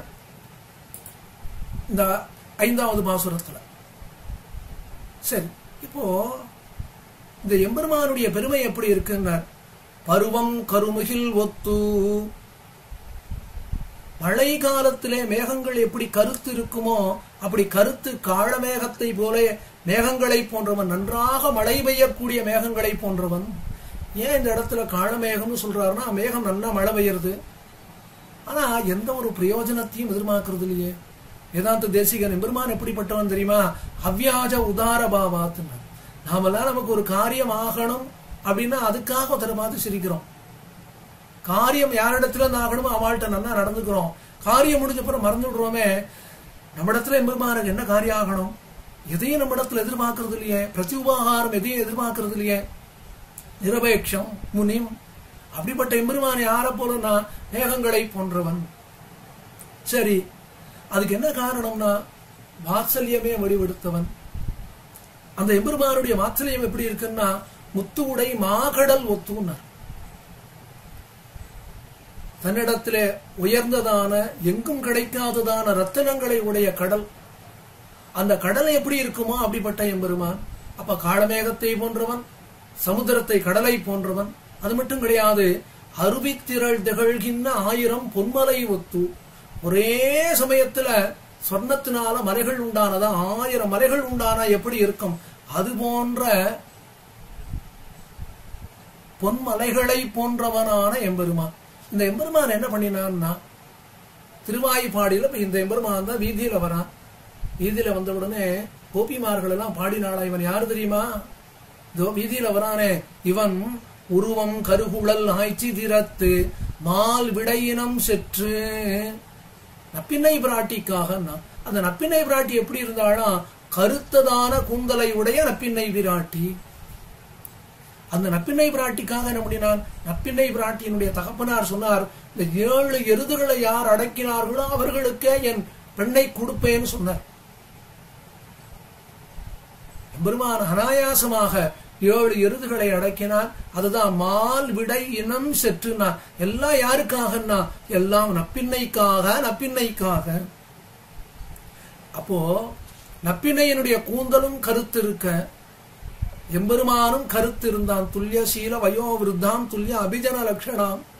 திருவடி தெரிவித்தாரே அசோகவனத்துல. பிராட்டி எப்படி இருக்கான்னார், பிராட்டிக்கு எவ்வளவு வைபவம் உண்டோ அத்தனை வைபவம் பெருமாளுக்கும் உண்டு, சக்கரவர்த்தி திருமகன் ராமனுக்கும் உண்டுன்னார். அதே போல நப்பின்னை பிராட்டியினுடைய கூந்தல் அழகான கூந்தல்னா, கண்ணன் பெருமான் அழகான கடல் போன்றவன். நப்பின்னை பிராட்டியினுடைய கூந்தல் கருமையான கூந்தல்னார். கண்ணன் பெருமானும் கருத்தவனாக இருந்தவன். ஆக இந்த நப்பின்னை பிராட்டிக்கு இந்த கண்ணன் பெருமான் கிடையாது, இந்த கண்ணனுக்கு நப்பின்னை பிராட்டி என்ன. அந்த நப்பின்னை பிராட்டியை அடைய வேணும் என்பதற்காகவே 7 எருதுகளை அடக்கினவன் அந்த எம்பெருமான் இப்ப எப்படி வரான்னா, தெருவிலே திளைத்து வருவான்னா, விளையாடிண்டே வரானா வீதியில. ஏன், என்ன காரணம்னா, நப்பின்னை பிராட்டியை விவாகம் பண்ணிக்கொண்டோம் என்ற ஆரவாரம் தோன்றுமாறு வீதியிலே நடந்து வந்தான். அந்த எம்பெருமான் இப்ப எங்க இருக்கான்னா, இதோ சித்திரகூடத்தில் அடியனுக்கு சேவை சாதிக்கிறானே என்ன. இந்த பாசுரத்திலே எம்பெருமான் நப்பின்னை பிராட்டியை விவாகம் பண்ணிக்கொண்டானே அத்தை தெரிவித்தார். இதுக்கு அடுத்த 6வது பாசுரம். இந்த 6வது பாசுரத்தில் ஆழ்வார் கண்ணனம் பெருமானையும் அனுபவித்தார், சக்கரவர்த்தி திருமகனையும் அனுபவித்தார். எய்ய சிதைந்தது இலங்கை மலங்க பருமழை காப்பான் உய்ய பருவரை தாங்கி ஆனிரை காத்தான் என்று ஏத்தி வையத்து எவரும் வணங்க அணங்கழு மாமலை போலே தெய்வ புள்ளியேறி வருவான் சித்திரகூடத்து உள்ளானே. தெய்வ புள்ளேறி வருவான் சித்திரகூடத்து உள்ளானே. திருமங்கை ஆழ்வார் ரொம்ப அழகா தெரிவிக்கிறார். புள்ளூரும் கள்வானி போகேல் என்பன் என்னாலும் இது நமக்கோர் புலவிதானே. திருண்டுந்தாண்டகத்தில் ஆழ்வாருடைய அனுபவம். பரகால நாயகி அவளை பார்க்கணும்னு எம்பெருமான் வந்தான். இந்த எம்பெருமானை கூட்டிட்டு வந்ததே யாருன்னா கருத்மான். பரகால நாயகி எம்பெருமானும் ஏகாந்தமாக இருந்தார்கள். ஏகாந்தமா கொஞ்ச நேரம் இருந்தாளாம். அப்பதான் பேசவே ஆரம்பிச்சிருக்கா. கொஞ்ச நேரம் ஆகியிருக்கும். கருத்மான் அப்படி எட்டி பார்த்தாரா. எட்டி பார்த்து பெருமாள்கிட்ட சொன்னாரா, பெருமாளே நேரம் ஆயிடுத்தே கிளம்ப வேண்டாமான்னாராம். பார்த்தான் எம்பெருமான். ஓ, நேரமா எடுத்தா அப்படின்னு கிளம்பிட்டானாம். பரகால நாயகி சொன்னா, புள்ளூரும் கல்வானி போகேல், புள்ளூரும் கல்வா. அப்பதான் பரகால நாயகி சொன்னாலா, எந்த கருடாழ்வான் எம்பெருமான தன்னிடத்துல கொண்டு வந்து காட்டி கொடுத்தானோ அந்த கருடாழ்வானை கடிந்து கொண்டானாம் பரகால நாயகி. இந்த கருடாழ்வார் இப்ப எதுக்கு வரணும்? இப்பதானே அவனே பேச ஆரம்பிச்சான். பேச ஆரம்பிக்கிறதுக்குள்ள வந்துட்டானே என்ன பரகால நாயகிக்கு திருநெடுந்தாண்டகத்தின் அனுபவம். அதே மாதிரி இந்த இடத்துல பரகாலனுக்கு அனுபவம். இதோ சித்திரக்கூடத்துல எம்பெருமான் இருக்கானே எப்படின்னா, அப்ப ஆழ்வார் தில்லை திருச்சித்திரக்கூடம் எழுந்தருளின காலத்திலே எம்பெருமான் கருடாரூடனாக திருவீதி புறப்பாடு கண்டருளினான். அவ்வாறு அவன் திருவீதி புறப்பாடு கண்டருளிய பொழுது சித்திரக்கூடத்தில் எழுந்தருளி இருக்கக்கூடியதான ஸ்ரீ வைஷ்ணவர்கள், அடியார்கள், பரம பாகவதர்கள், வித்வான்கள் அவள்லாம் எம்பெருமானுடைய பெருமையை பாடினாளாம், எம்பெருமானுடைய பெருமையை பேசினார்களாம். அத பெரியவாச்சான் பிள்ளை வியாக்கியானத்துல சொன்னார். இந்த எம்பெருமானுடைய வைபவம் எப்படி தெரியுமா? ரொம்ப அழகான வைபவமாக இருக்கு. இவன் இவன் பண்டு எய்ய இலங்கை அழிந்தது, பசுக்களும் இடையரும் மலங்கும்படியாக வருகிற மழையை காக்கைக்காக அவை உய்யும்படிக்கு ஈடாக ஒரு பெரிய மலையை எடுத்து காத்தான் என்று ஏத்தி பூமியிலே உள்ளார் எல்லோரும் வணங்க தேவாவிஷ்டமான மலை போலே பெரிய திருவடி மேலே ஏறி வருபவன் இதோ சித்திரக்கூடத்திலே உள்ளான். தேவாச்சான் பிள்ளை சொன்னார், எம்பெருமான் எதுக்காக கிருஷ்ணாவதாரம் பண்ணினான்? ஒரே ஒரு காரணம் சொல்லிட்டார். எம்பெருமான் கோவர்தன மலையை தூக்கி நிறுத்தினான், பூதனைய வதம் பண்ணினான், கேசிய வதம் பண்ணினான், நான் தான் பரமேஸ்வரன் காட்டி கொடுத்தான். இதெல்லாம் எதுக்காகன்னா தன்னுடைய பெருமை பெண்களும் அறிந்து கொள்ள வேணும் என்பதற்காகவே. கோவர்தனோதரணாதி அதிமானுஷ சேட்டிதங்களானே நானே சர்வேஸ்வரன் என்று பெண்களுக்கும் தெரியும்படியே எம்பெருமானே நீ கிருஷ்ணாவதாரம் பண்ணினாய். இது பெரியவாச்சான் பிள்ளையனுடைய வியாக்கியானம். அப்படி கோவர்தன மலையை தூக்கி நிறுத்தினான். வேதமே தெரிவிக்கிறது எம்பெருமான் விஷ்ணு யாரு தெரியுமான்னு தெரிவித்தது. விஷ்ணு யாருன்னு கேட்டுன்றது வேதம். விஷ்ணுவுக்கு அடையாளம் சொல்லணுமே என்னது வேதம் சொன்னது. விஷ்ணு பர்வதானாம் அதிபதி, மலைகளுக்கெல்லாம் அதிபதி யாரு? எம்பெருமான் ஸ்ரீமன் நாராயணன் விஷ்ணு. எங்கேயும் வியாபிச்சு இருக்கிறவன்.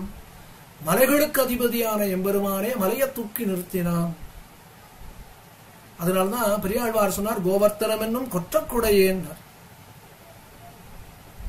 அப்படி கோவர்த்தன மலையை தூக்கி நிறுத்தினானே,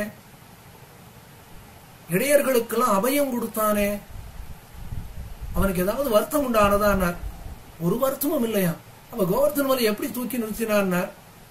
பிரளய காலத்திலே சமஸ்த சேதன அச்சேதன வஸ்துக்களை தன்னுடைய உதரத்திலே தாங்கி எம்பெருமான் எப்படி ஒரு ஆலையிலே அனாயாசமாக எழுந்தருளினானோ அதுபோல கோவர்தன மலையை தூக்கி நிறுத்தினான். இது முதல் உதாரணம். இரண்டாவது, தன்னுடைய திருக்கைகளிலே சுதர்சன ஆழ்வானை எப்படி அவலீலையாக எழுந்தருள பண்ணினானோ அதே போல கோவர்தன மலையை தூக்கி நிறுத்தினான். இது இரண்டாவது. மூணாவது உதாரணம், கொப்பூலில் எழுகமல பூவழகர் என்று நாச்சியார் ஆண்டாள் நாச்சியார் அருளி செய்தார் போல தன்னுடைய திருநாபியிலே தாமர புஷ்பத்தை தாங்கி நின்னானே அதே போல கோவர்தன மலையை தூக்கி நிறுத்தினான். அப்படி விளையாட்டாக அந்த மலையை தூக்கி நிறுத்தினான். இது கிருஷ்ணாவதார வைபவம். இந்த வைபவத்தை யார் இப்ப பாடினார்கள், யார் சொல்லிட்டு வரா அப்படின்னா, வையத்து எவரும் இந்த பூமியில் இருக்கிறவா எல்லாரும் ஏற்றி வணங்க கொண்டாடும்படியாக அவ எப்ப பாடினா, எம்பெருமான் கருடாரூடனாக சேவை சாதிக்கும் பொழுது அணங்கு எழு மாமலை போலே தெய்வம் புள்ளியேறி வருவான். அப்ப கருடாரூடனாக எம்பெருமான் சேவை சாதித்த பொழுது இந்த எம்பெருமான் யாரு தெரியுமா? இடையர்களையும் இடைப்பெண்களையும் காப்பாற்ற வேண்டும் என்பதற்காக கோவர்தன மலையை தூக்கி நிறுத்தினவன். கோவர்தனம் அப்படிங்கிறதுக்கு என்ன அர்த்தம்னா, காம் வர்தயதீதி கோவர்தனகா, பசுமாடுகளை காப்பாற்றியது எந்த மலையோ அந்த மலைக்கு கோவர்தன மலை என்று பெயர். அந்த எம்பெருமான் இதோ கருடாருடனாக வருகிறான் அப்படின்னு யாரோ பேசுறாளாம். ஒரு சிலர் சொன்னா, கிடையாது கிடையாது, இவன் யாரு தெரியுமா? எய்யச் சிதைந்தது இலங்கை ஜெய்ய சிதைந்தது இலங்கை. பெரியாழ்வார் தெரிவிக்கிறார், இராக்கதர் வாழ் இலங்கை, இராக்கதர் வாழ் இலங்கையினர் லங்காதேசம் துவம்சமாகும்படியாக குழவிக்கூடு போல திரண்டிருக்கக்கூடிய கடலையும் மதிலையும் அரணாக்கி அமணக்கூத்தடிக்கும் தேசம் லங்காதேசம்.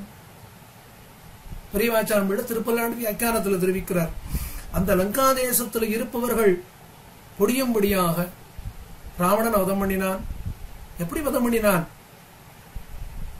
ஆண்டாள் நாச்சியார் ரொம்ப அழகா தெரிவித்தாள், கோபம்னாலே என்னன்னு தெரியாத எம்பெருமானுக்கும் கோபம் வந்தது. பொல்லாவரக்கனை கிள்ளி கிளைந்தானை, விளையாட்டாக ஒரு நீர்ப்புழுவை வதம் செய்யுமாறு வதம் பண்ணினான் ராவணன். அதைத்தான் இங்க ஆழ்வார் தெரிவித்தார், ஜெய்ய சிதைந்தது இலங்கை. எப்படின்னா பெரியவாச்சான் பிள்ளை ரொம்ப அழகா தெரிவிக்கிறார் இத. அதே மாதிரி திருவாய்மொழி வியாக்கியானத்தில் நம்பிள்ளையும் தெரிவிக்கிறார், எம்பெருமானுடைய கோதண்டத்திலிருந்து அப்படி ஒரு வில் பிரயோகமாகுமா, அது அப்படி பிரயோகம் ஆன உடனே அந்த ஒரு அம்பு 2 அம்பாக 2 4 4 8 8 16 அப்படி அந்த யுத்த காலத்துல பார்த்தா எங்க எம்பெருமான் எழுந்தருளியிருக்கான்னு ஒருவராலும் அறியும்படியாக எம்பெருமான் எங்க இருக்கானே யாருக்கும் தெரியலையா. எங்க பார்த்தாலே எம்பெருமான் இருக்கான், எங்க பார்த்தாலே எம்பெருமானுடைய அம்புகள். இவன் கோதண்டத்திலிருந்து பிரயோகம் பண்ணினது ஒரு அம்புதான், ஒரு அம்பே பல அம்புகளாக மாறி பிரயோகமானது. அப்படி அனாயாசமாக ராவணனை வதம் பண்ணினவன் அவனே, கோவர்தனமலியை தூக்கி நிறுத்தினவன் என்று இந்த பூமியில இருப்பவர்கள் எல்லாரும் கொண்டாடினார்களாம். எப்படி வந்தான்னா தெய்வ புள்ளேறி வந்தான். தெய்வ புள்ளேறினா எம்பெருமான் எங்கேயாவது சஞ்சாரம் பண்ணணும்னா முதல்ல காத்துட்டு இருக்கிறவனே யாருன்னா கருத்மான் தான்.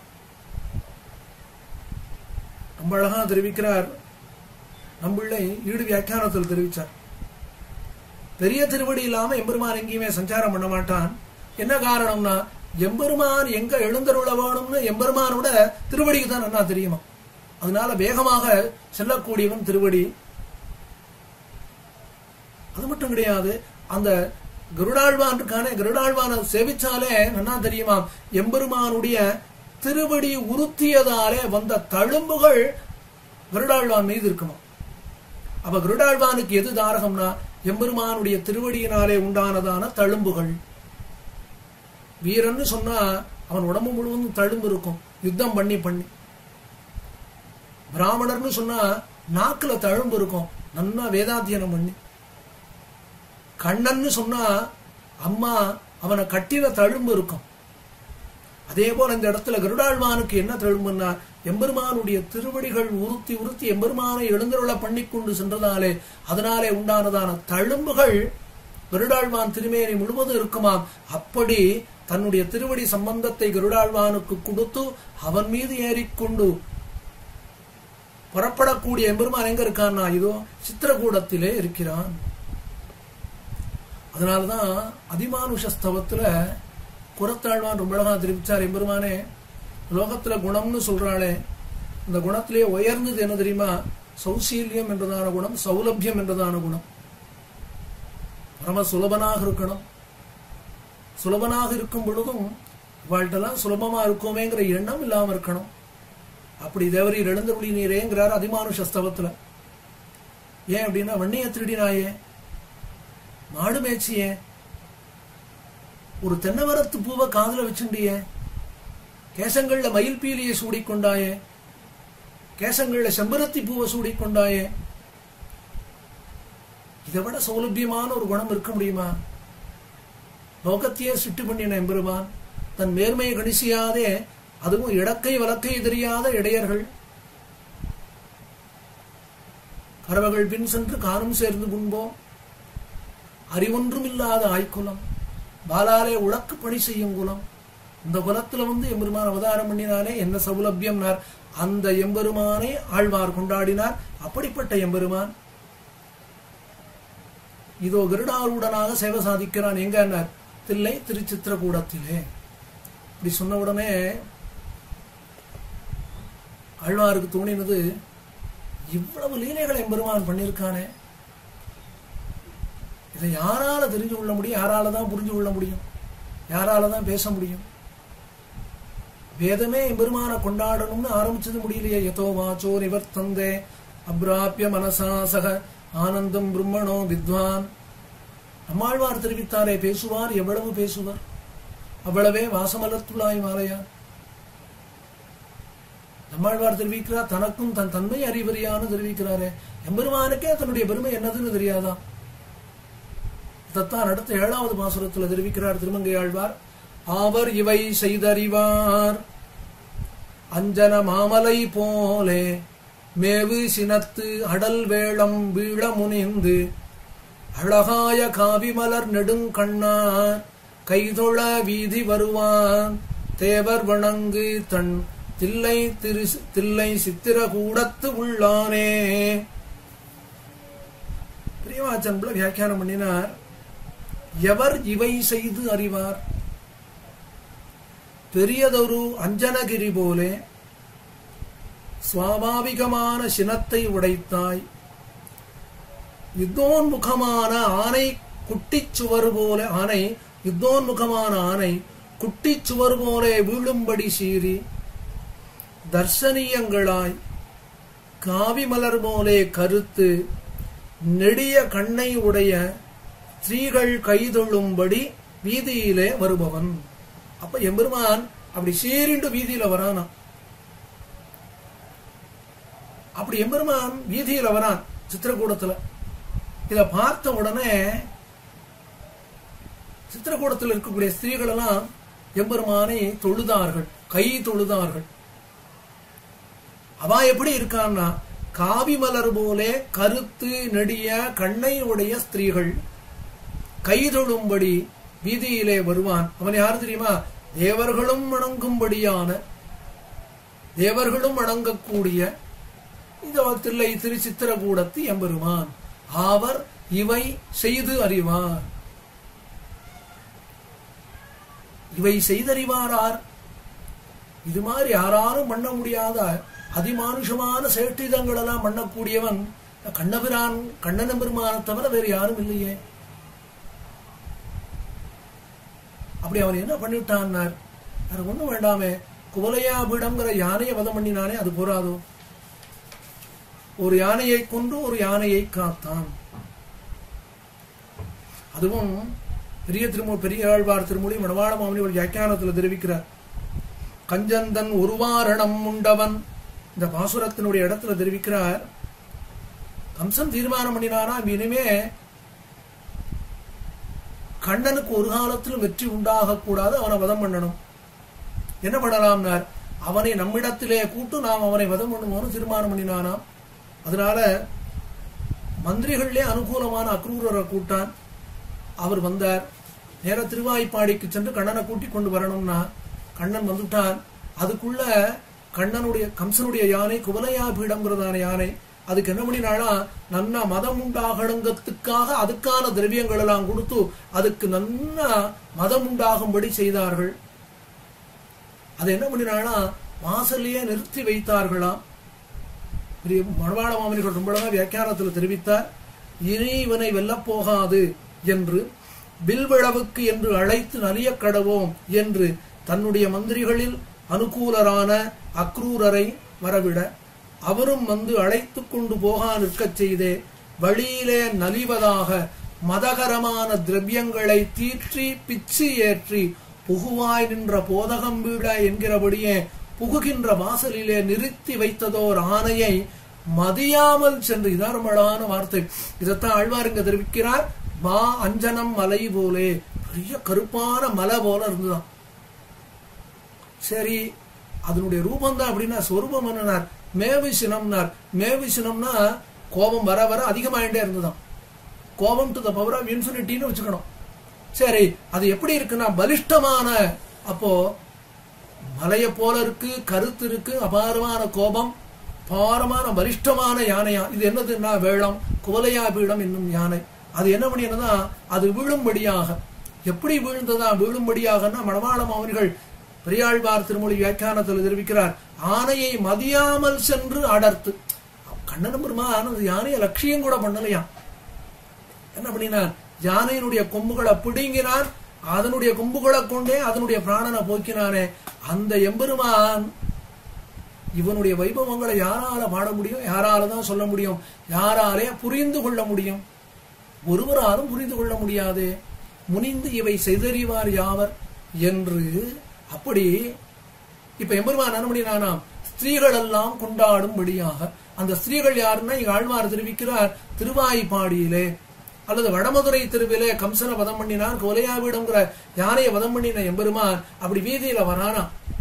அவ்வீதியில வரும் பொழுது வடமதுரையிலே இருந்த பெண்கள் எல்லாம் கைகளை கூப்பினார்களாம். இந்த பெண்கள் எப்படி இருந்தான்னா, அழகாய காவி மலர்னார், நீலோத்பலம்னு ஒரு புஷ்பம், அது ரொம்ப அழகா இருக்கும். அதுபோல நீண்டதான கண்கள், அழகான கண்களை உடைய மாதர்கள் கைகூப்பி தொழும்படியாக. அவன் மட்டும் கிடையாதான், குமரையாவிடம் யானையை வதம் பண்ணின உடனே நித்திய சூரிகள் எல்லாம் வந்து சேவித்தார்களாம். அப்படிப்பட்ட கண்ணன் பெருமான் தில்லை திருச்சித்திரகூடத்து உள்ளான், இதோ தில்லை திருச்சித்திரகூடத்துல அடியனுக்கு சேவை சாதிக்கிறானே என்று ஆழ்வார் அனுபவித்தார். இது கண்ணன் பெருமானுடைய அனுபவம். அடுத்து 8வது பாசுரம்.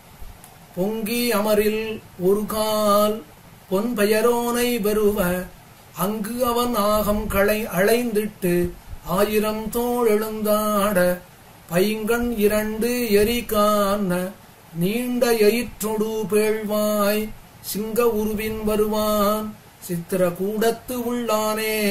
இது 8வது பாசுரம். இந்த பாசுரத்திலே நரசிங்க பெருமாளை கொண்டாடினார் ஆழ்வார். சித்திரகூடத்துல சேவை சாதிக்கிறவன் யாரு தெரியுமா? இதுவரையும் கண்ணன் பெருமான்னு சொன்னேன், சக்கரவர்த்தி திருமகன் சொன்னேன். இவன் யாரு தெரியுமா? இவன் தான் ஹிரண்யனை வதம் பண்ணியவன். வியாக்கியானத்துல ரொம்ப அழகா தெரிவிக்கிறார்.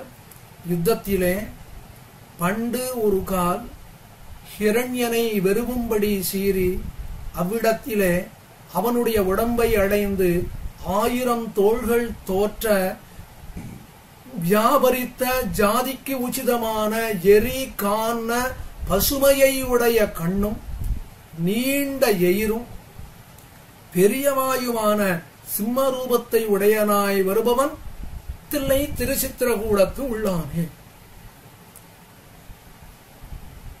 வேதம் எம்பெருமான கொண்டாடும் பொழுது சொன்னது விஷ்ணோகோ கர்மாணி பஷ்யதஹா,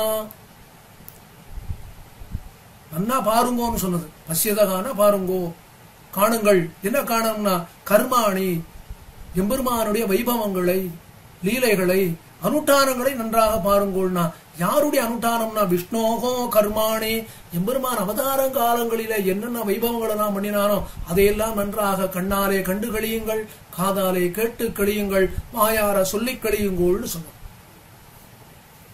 அதே வைபவத்தில் திருமங்கை ஆழ்வார் இந்த பாசுரத்தில் தெரிவிக்கிறார். எம்பெருமான் பிரகலாதனுக்காக அவதாரம் பண்ணினானே, நாச்சியார் திருமொழியில் ஆண்டாள் தெரிவித்தாள், ஊங்கொண்டவள்ளுகிறாள் இரணியனை உடலிடந்தான், இரணியன வதம் பண்ணினவன். அம்மா பெரியாழ்வார் தெரிவித்தார், அந்தியம்போதில் ஹரி உருவாகி ஹரியை அளித்தவனை பல்லாண்டு பாடுங்கோள் அப்படின்னார். திருமங்கை ஆழ்வாரே திருக்குறுந்தாண்டகத்தில் தெரிவிக்கிறார், அவுணன் ஆருயிரை உண்ட கூற்றினை. நம்மாழ்வார் தெரிவிக்கிறார், ஆகம் சேர் நரசிங்கமதாகி ஓர் ஆகம் அள்ளுகிறான் பிள்ளந்தானை. அந்த எம்பெருமான் தில்லை திருச்சித்திரகூடத்தில் எழுந்தருளினான். எப்படி எழுந்தருளினான்? ரொம்ப அழகாக அனுபவிக்கிறார் ஆழ்வார். ஹிரண்யாசுரன் நடுங்கும்படியாக பொங்கி எழுந்திருந்தானா, பொங்கி எழுந்தான். அவன் வரம் கேட்டான். எப்படி கேட்டான்னா, எனக்கு மரணம் கூடாதுன்னு. எங்க மரணம் கூடாதுன்னா, உள்ள கூடாது, வெளியில கூடாது, காலையில கூடாது, ராத்திரி கூடாது, உயிர் உள்ள வஸ்துவால கூடாது, உயிர் இல்லாத வஸ்துவால கூடாது, மனுஷனால கூடாது, மிருகங்களால கூடாது, இப்படி என்னெல்லாமோ கணக்கு பண்ணினான். எல்லாத்தையும் பண்ணி கேட்டான். எல்லாத்தையும் கொடுத்தேன்னு சொல்லிட்டே வந்து விட்டாரு பிரம்மாவும். அவன் கேட்காதது ஒண்ணு இருந்தது, அதை வியாஜமாக கொண்டு எம்பெருமான் அவன் அவதம் பண்ணினான். அந்த பொன்பெயரோன் ஹிரண்யாசுரன் நடுங்கும்படியாக அவன் எந்த தூணை காட்டினானோ அந்த இடத்துல இருந்து எம்பெருமான் ஆவிர்பவித்தான். அப்படி வெளியில வந்தானா. எப்படி வந்தானா, எம்பெருமானுக்கு இப்ப ரொம்ப கோபம் அதிகமாயிடுச்சு. எதனால கோபம்னா, குழந்தை பிரகலாதனை இப்படி நலிந்தானே அப்படிங்கறதான கோபம். அதனால அவனை சித்திரவதை பண்ணணும் அப்படின்னு நினைச்சான் எம்பெருமான். அப்படி நினைச்ச உடனே என்ன எடுத்த ஆழ்வார் தெரிவிக்கிறார், 1000 தோள் எழுந்து ஆட. 1000 தோள்கள் உண்டா எடுத்த நரசிங்க பெருமாளுக்கு. அது மட்டும் கிடையாது, அப்படி கண்களால பாக்குறானா. கண்கள் எப்படி இருந்ததுன்னா, எம்பெருமானுடைய கண்கள் கீழே பார்த்தமே சிவந்ததான தாமரை போன்றதான கண்கள். ஆனா இப்போ இவனை வதம் பண்ணணும்னா எப்படி இருந்ததுன்னா கண்கள் நெருப்பை உமிழ்ந்ததுன்னார். எரி காண 2 பைங்கண். சரி, இவனை வதம் பண்ணணுமே, கோரப்பற்களோடு வெளியில வந்தானா எம்பெருமான். எப்படி வந்தான்னா நீண்ட எயிற்றோடு. சரி, இவ்வளவு பெரிய ரூபத்தோட வந்தானே, வாய் எப்படி இருந்ததுன்னா பேழ்வாயினார். அப்படி வந்தவன் யாருன்னா சிங்கம் உருவின் வருவான், நரசிம்ம பெருமாளாக வந்தவன். வந்தவன் என்ன பண்ணினான், அவனை வதம் பண்ணினான். எதுக்காக? பிரகலாதனை ரட்சிக்க வேணும் என்பதற்காக. தன்னுடைய குழந்தை பிரகலாதன் அவனுக்காக வந்தானாம். அதுவும் பாகவதர்களுக்கு விரோதிகள் யாரோ அவர்களை வதம் பண்ணணும்னா எம்பெருமானுக்கு அவ்வளவு ஆனந்தமா. அதனாலதான் இவனை வதம் பண்ணணும்னு எம்பெருமானுக்கு என்ன ஆனது, 1000 கைகளோட எம்பெருமான் சேவை சாதித்தான். அந்த எம்பெருமான் சித்திரகூடத்திலே உள்ளான்னார். பெரியாழ்வார் தெரிவித்தார் இதே வைபவத்தை. அளந்திட்ட தூணை அவன் தட்ட ஆங்கே வளர்ந்திட்டு வாழுகிர் சிங்க உருவாய். இந்த பாசுர வியாக்கியானத்துல இந்த அவதாரத்தினுடைய பெருமை சூக்ஷ்மம் என்னங்கிறது தெரிவித்தான். இரண்யன் என்ன பண்ணினானா, அவனே அந்த மாடத்தை கட்டியிருக்கான் தூண்களோட. ஒரு தூணை காட்டினான். அதுவும் அந்த தூண்களை எப்படி கட்டியிருக்கான்னா, என்றாவது ஒரு நாள் இந்த தூணை உடைக்கணும்னா அதுக்கு வசதியா கட்டியிருக்கானா. அவனே இந்த தூண் இவ்வளவு உயரம் இருக்கலாம், இவ்வளவு பருமன் இருக்கலாம்னு அளந்து இட்ட தூண். அவனே அளந்து பார்த்து கட்டின தூணம். அப்படி அவன் கட்டின தூணில் இருந்து வெளியே வந்தான் நரசிங்க பெருமாள். இது முதல் பெருமை. இரண்டாவது, ஏன் அவனே ஹிரண்யனே அந்த தூணை உடைச்சான்னா, வேறு யாரையாவது விட்டு அந்த தூணை உடைன்னு சொல்லி இருக்கலாமே. அப்படின்னா இவனுக்கு என்ன சந்தேகம், வேற யாராவது உடைக்க போனா அவ கையில நரசிங்க பெருமாளை வச்சுட்டு இருந்து அந்த தூணுக்குள்ள அந்த பெருமாளை நுழைத்து மீண்டும் பெருமாள் வெளியில வந்து விட்டான்னா அது தப்பாயிடுமே. அதனால என்ன பண்ணினானா, வேறு யாரையும் தட்ட சொல்லாமல் தூணை தானே தங்கைகளாலே உடைத்தான். சரி, இந்த மூணாவது, அவன் எந்த தூணை காட்டினாலும் அந்த தூண்ல இருந்தே எம்பெருமான் வந்தான். ஏன் வேற தூண்ல இருந்து வந்திருந்தான்னா, அப்ப இவன் என்ன சொல்லியிருப்பான், பிரகலாதா நீ சொல்லக்கூடிய நாராயணன் இந்த தூண்ல இல்லைன்னு சொல்லியிருப்பானே. அது கூடாது என்பதற்காக. சரி, நாலாவது, இத்தனைக்கு மேல ஹிரண்யனை வதம் பண்ணினானே, நானே பராத்பரன்னு தன்னை காட்டி கொடுக்கணும், தன்னுடைய பரத்வம் பொரியும்படியாக நானே. அந்த எம்பெருமான் யாருன்னா, அந்த எம்பெருமானத்தை ஆழ்வார் தெரிவித்தார். அவுணன் உயிரை உண்ட 6 உயிரை உண்ட கூற்றினை அந்த எம்பெருமான் இதோ சித்திரகூடத்துல உள்ளான். சிங்கமுருவின் வருவான், சிங்கமூர்வின் வருவான்னார். அப்படி நரசிங்க பெருமாளாக வரக்கூடியவன் யாரு தெரியுமா, இதோ சித்திரகூடத்துல இருக்கக்கூடியவன் அப்படின்னு சொன்ன உடனே இந்த இடத்துல விலட்சணமான ஒரு அனுபவம் ஒன்றும் உண்டானது. உடனே சித்திரகூடத்து பெருமாள் பார்த்தான். ஐயோ, வருவான் வருவான் ஆழ்வார் பாடுறாரு, சித்திரகூடத்து உள்ளான்னு சொல்றாரு. ஒரு ஆழ்வாருக்கு ஒரு ஆசை இருக்கும் போல இருக்கு. அது என்ன ஆசைன்னு நாமே கேட்க வேணும்னு உடனே எம்பெருமான் என்ன பண்ணினான், ஆழ்வீர் உமக்கு ஏதேனும் ஆசை உண்டோ அப்படின்னு கேட்டானாம். உடனே ஆழ்வார் சொன்னாராம், எம்பெருமானே அடியனுக்கு என்ன ஆசை இருக்க முடியும். திருவாய்ப்பாடியிலே பூதனையை வதம் பண்ணிய எம்பெருமானான நீ எப்படி எழுந்தருளினாயோ, காளிய நர்த்தனம் பண்ணின நீ எப்படி எழுந்தருளினாயோ, கோவர்தன மலையை தூக்கி நிறுத்திய நீ எப்படி எழுந்தருளினாயோ, கேசி என்ற அசுரனை வதம் பண்ணின நீ திருவீதி புறப்பாடு எப்படி கண்டருளினாயோ, குவலையாபீடம் என்ற யானையை வதம் பண்ணி வடமதுரையிலே எப்படி திருவீதி புறப்பாடு கண்டருளினாயோ, அதே போல எம்பெருமான் கேட்டான். அதே போல என்ன வேணும், சித்திரகூடத்திலே அடியனுக்கு சேவை சாதிக்க கூடாதா, திருவீதியில வரக்கூடாதா, அடியனுக்காக ஒரு தடவை உண்மை காட்டி கொடுக்கலாகாதோ, நம்மை ஒரு கால் காட்டி நடந்தால் நாங்கள் உய்யோமே என்று ஆழ்வார் தெரிவித்தாரே. அதுபோல ஒரு தடவை அடியனுக்காக 4 அடி நடந்து வரக்கூடாதா, எப்படி நம்பெருமாள் அரையருக்காக நடந்து வந்தானோ அதே போல நடந்து வரக்கூடாதோ அப்படின்னு திருமங்கை ஆழ்வார் கேட்ட உடனே பார்த்தான் எம்பெருமான். உமக்காக அல்லவா நாமும் சித்திரகூடத்தில் எழுந்தருளி இருக்கிறோம், உமக்கு இல்லாத அனுபவமா நமக்கு, உமக்காக அல்லவா எல்லாம்னு சொன்னவன். உடனே அப்படி ஆழ்வாருக்காக சித்திரகூடத்துல நடந்து காட்டினானா, திருவீதி புறப்பாடு கண்டருளினானா, அதை காட்டி கொடுக்கிறார். அடுத்த 9வது பாசுரத்துல, கருமுகில் போல்வது ஓர் மேனி கையன ஆழியும் சங்கும் பெருவிரல் வானவர் சூழ ஏழ் உலகும் தொழுது ஏத்த ஒரு மகள் ஆயர் மடந்தை ஒருத்தி நிலமகள் மற்றை திருமாமகளோடும் வருவான் சித்திரகூடத்து உள்ளானே. சித்திரகூடத்து உள்ளானே இதோ சித்திரகூடத்துல வரான். எப்படி வந்தான்னா, ஏழ் உலகும் தொழுது ஏத்த, இந்த லோகத்தில் இருக்கிறவா எல்லாரும் சேவித்தார்களாம் எம்பெருமானை, சேவித்து கொண்டாடினார்கள். அப்படியா? எப்படி கொண்டாடினாளா? ஐயோ, எம்பெருமானுடைய திருமேனி எப்படி இருக்கு தெரியுமா? கருமுகில் போல்வது ஓர் மேனி, காளமேகம் போல விலட்சணமான என்ன திருமேனி. பெருமாள் பிரத்யட்சமா இப்ப ஆழ்வாருக்கு சேவை சாதிக்கிறான் திருச்சித்திரகூடத்துல.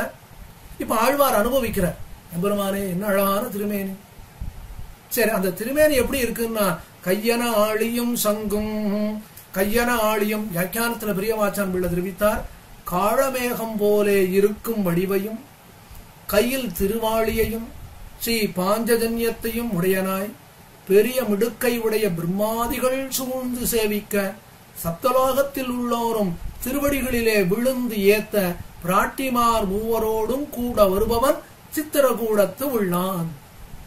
கையன ஆழியும் சங்கும், ஒரு கையில் ஆழி ஒரு கையில் சங்கு என்று தெரிவிக்குமா போல திருமாளி திருசங்கோடும்.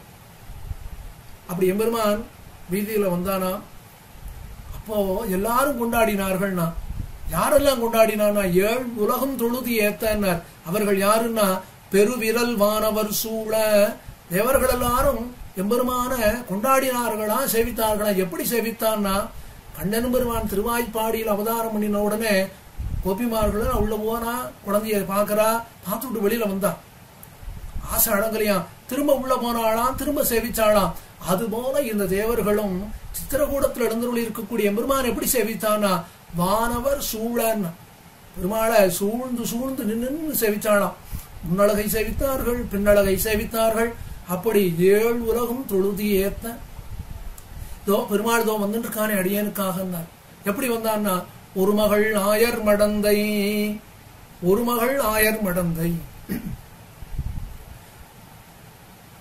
நீலாதேவியோட எந்த நப்பின்னை பிராட்டிக்காக 7 எருதுகளை அடக்கினானோ அந்த பிராட்டியோடும். சரி, அதுக்கு மேல ஒருத்தி நிலமகள். ஒருத்தி நிலமகள்னா ஏக்கம் ஏமம் அத்விதீயம் என்னுமா போல பூமி பிராட்டியோடு ஒப்பற்ற பூமி பிராட்டினா. ஏன் இந்த இடத்துல பூமி பிராட்டிக்கு இந்த விசேஷணத்தை இந்த இடத்துல ஆழ்வார் கொடுத்தார் அப்படின்னா, வேற ஒரு இடத்துல நம்மள தெரிவிக்கிறார், எம்பெருமானுக்கும் ஒரு ஆச்சாரியன் உண்டுன்னார். அது யாருன்னா பூமி பிராட்டி தான். அதாவது உவாத்து போலே பூமி பிராட்டின்னு. உவாத்துன்னா ஆச்சாரியன் அர்த்தம். உவாத்து போலே பூமி பிராட்டின்னா என்ன அர்த்தம்னா, ஆச்சாரியன் இந்த இடத்துல யாரு, பூமி பிராட்டியா. பூமி பிராட்டி எம்பெருமானுக்கு எதுக்கு ஆச்சாரியன்னா, பொறுமை என்ற குணத்திற்கு பூமி பிராட்டி எம்பெருமானுக்கு ஆச்சாரியனாக இருந்தாள்.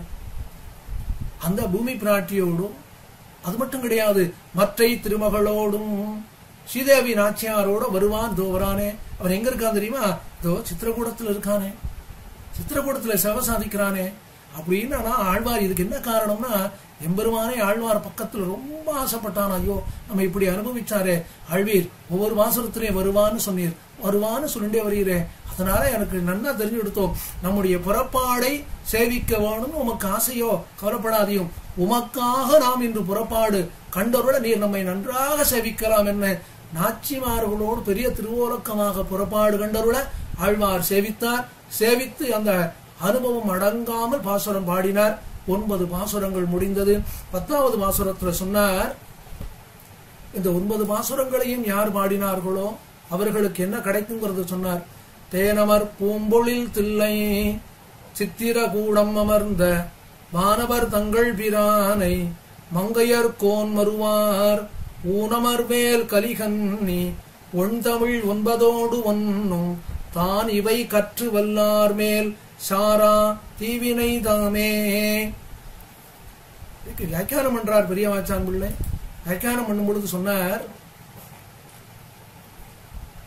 வண்டுகள் படிந்து பூத்த புளிரை உடைய தில்லை சித்திரகூடத்திலே அமர்ந்த அயர் வரும் அமரர்கள் அதிபதியை திருமங்கைக்கு ராஜாவாய் சத்ருக்கள் சரீரமே தனக்கு உரையாக உடைய வேலை உடைய ஆழ்வார் அருளிச் செய்த அழகிய தமிழான இப்பத்தும் அபியசித்தவர்கள் பக்கல் அவர்கள் பண்ணின பாவம் பலானுபவத்துக்காக சாரா. அப்ப பாவங்கள் போக எப்படி சொன்னார்னா பாவத்தினுடைய பலன்கள் போய் சேராது அப்படின்னு சொன்னார். எப்படி, யாருக்கு போய் சேராதுன்னார்? இவை 9 ஒன்றும் இந்த 10 பாசுரங்கள்னார். இந்த 10 பாசுரங்களை கற்று வல்லார்.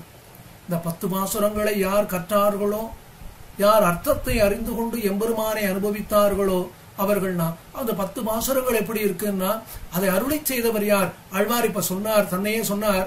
மங்கையர்கோன், திருமங்கையிலே இருக்கக்கூடியவன், திருமங்கையிலே இருக்கக்கூடிய எல்லாருக்கும் தலைவனாக இருக்கக்கூடியவரும், மறுவார் ஊனமர்வேல், ஆச்சரியமான வேலை உடையவருமான கலிகன்னி திருமங்கை ஆழ்வார்.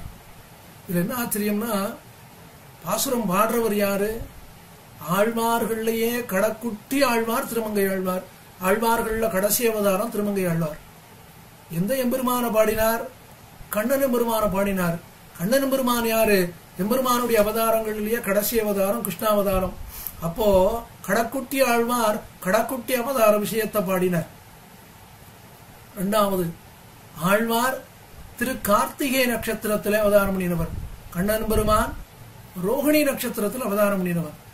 சரி, ஆழ்வாருக்கு லோக திவாகரர், லோகத்தில் இருக்கக்கூடிய இருட்ட போக்கினவர்னு பேரு. கண்ணன் பெருமானுக்கு என்ன கொண்டாட்டம்னா விஷ்ணு புராணத்தில் தெரிவித்தார். தேவகி பூர்வ சந்தியாயாம் ஆவிர்பூத மகாத்மனகானா, கிழக்கு திசையிலே எம்பெருமான் தோன்றினான், இருள் விலக என்னார். எம்பெருமான் வேதாந்த விஷயமாக கீதைங்கிற உயர்ந்த சாஸ்திரத்தை காட்டி கொடுத்தான். ஆழ்வாரும் 6 பிரபந்தங்களை காட்டி கொடுத்தார். எம்பெருமானும் திருடினான், அகப்பட்டான். ஆழ்வாரும் சம்பிரதாய கைங்கரியத்துக்காக திருடினார், அகப்பட்டார். அப்படி ஆழ்வாரே கண்ணன் பெருமானே ஆழ்வாராக அவதாரம் செய்தானோ என்று கொண்டாடும்படியான வைபவத்தை உடைய திருமங்கை ஆழ்வார். அந்த எம்பெருமான் ஆழ்வார் யார பாடினார்னா தேனமர் பூபொழில், அழகான வண்டுகள் அந்த மொய்த்ததாலே உண்டான அழகை உடைய சோலைகள். பூக்களே ரொம்ப அழகா இருக்கான். வண்டுகள் பூக்கள் இருக்கக்கூடிய தேனை பறிகிறதா, அதனால வண்டுகளும் அழகா இருக்கு, சோலைகளும் அழகா இருக்கு, தேனும் வசந்ததானது. அப்படிப்பட்ட அழகான சோலைகளை உடைய தில்லை திருச்சித்திரகூடம். அந்த சித்திரகூடத்துல அமர்ந்தவன் யாருன்னா அவனும் அழகன். வானவர் தங்கள் பிரான் தேவாதி தேவன், நித்தியவாசம் பண்ணக்கூடியவன். அந்த எம்பெருமானை கொண்டாடியவர் ஆழ்வார் யானா பரம ரசிகரான ஆழ்வார். அந்த ஆழ்வார் பாடின இந்த 10 பாசுரங்களையும் கற்று வல்லார். நன்றாக பாடினவர்கள் யாரோ அவர்களுக்கு ஒரு நாளும் பாவம் உண்டாகாதுன்னார்.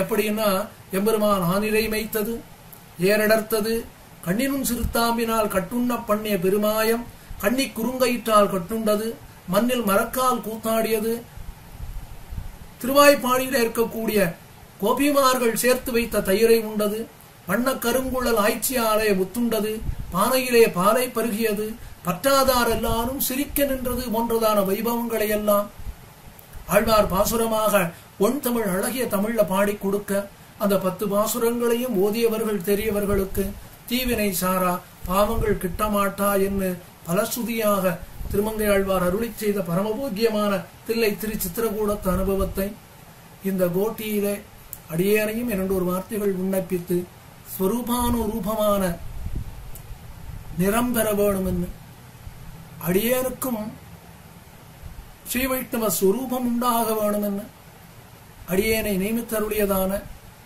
அடியேனுக்கு பிரமாண பிரமேய பூதனாக விளங்கக்கூடியவரும் ஸ்ரீ ரங்கராஜ ஜரணாமுஜ ராஜ ஹம்சராய விளங்கக்கூடியவரான கருணையே வழிபடுத்தவரான நம்முடைய ஜீயர் சுவாமிகளுடைய திருவடி தாமரைகளிலே அடியேனுடைய பிரணாமங்களை தெரிவித்துக் கொண்டும் இளைய புன்கவிதையிலும் எம்பிரார்க்கினியவாரே என்ன திருச்செவி சாத்தியருடையதான கோட்டியாருடைய திருவடிகளுக்கும் பல்லாண்டு பாடிக்கொண்டும் அடியனுடைய வார்த்தைகளை தோட முடிக்கிறேன். ஸ்ரீமத்யை விட்டு சித்தாரிய மனோநந்தன ஹேதவே நந்தநந்தன சுந்தரியை கோதாயை நித்திய மங்களம்.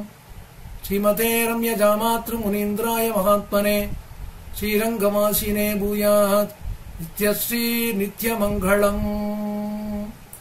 பற்பமெனத்திகள் பைங்கழலும் தன் பல்லவமே விரலும் பற்பமென திகழ் பைங்கழலும் தன் பல்லவமே விரலும் பாவனமாகிய பைந்துவராடை பதிந்த மருங்கழகும் பாவனமாகிய பைந்துவராடை பதிந்த மருங்கழகும் முப்புரி நூலோடு முன் கையில் ஏந்திய முக்கோல் தன்னழகும் எப்பொழுதும் யதிராசன் வடிவழகு என் இதயத்துள்ளதால் இல்லை எனக்கெதிர் இல்லை எனக்கெதிர் இல்லை எனக்கெதிரே இல்லை எனக்கெதிர் இல்லை எனக்கெதிர் இல்லை எனக்கெதிரே இல்லை எனக்கெதிரே இல்லை எனக்கெதிரே இல்லை எனக்கெதிரே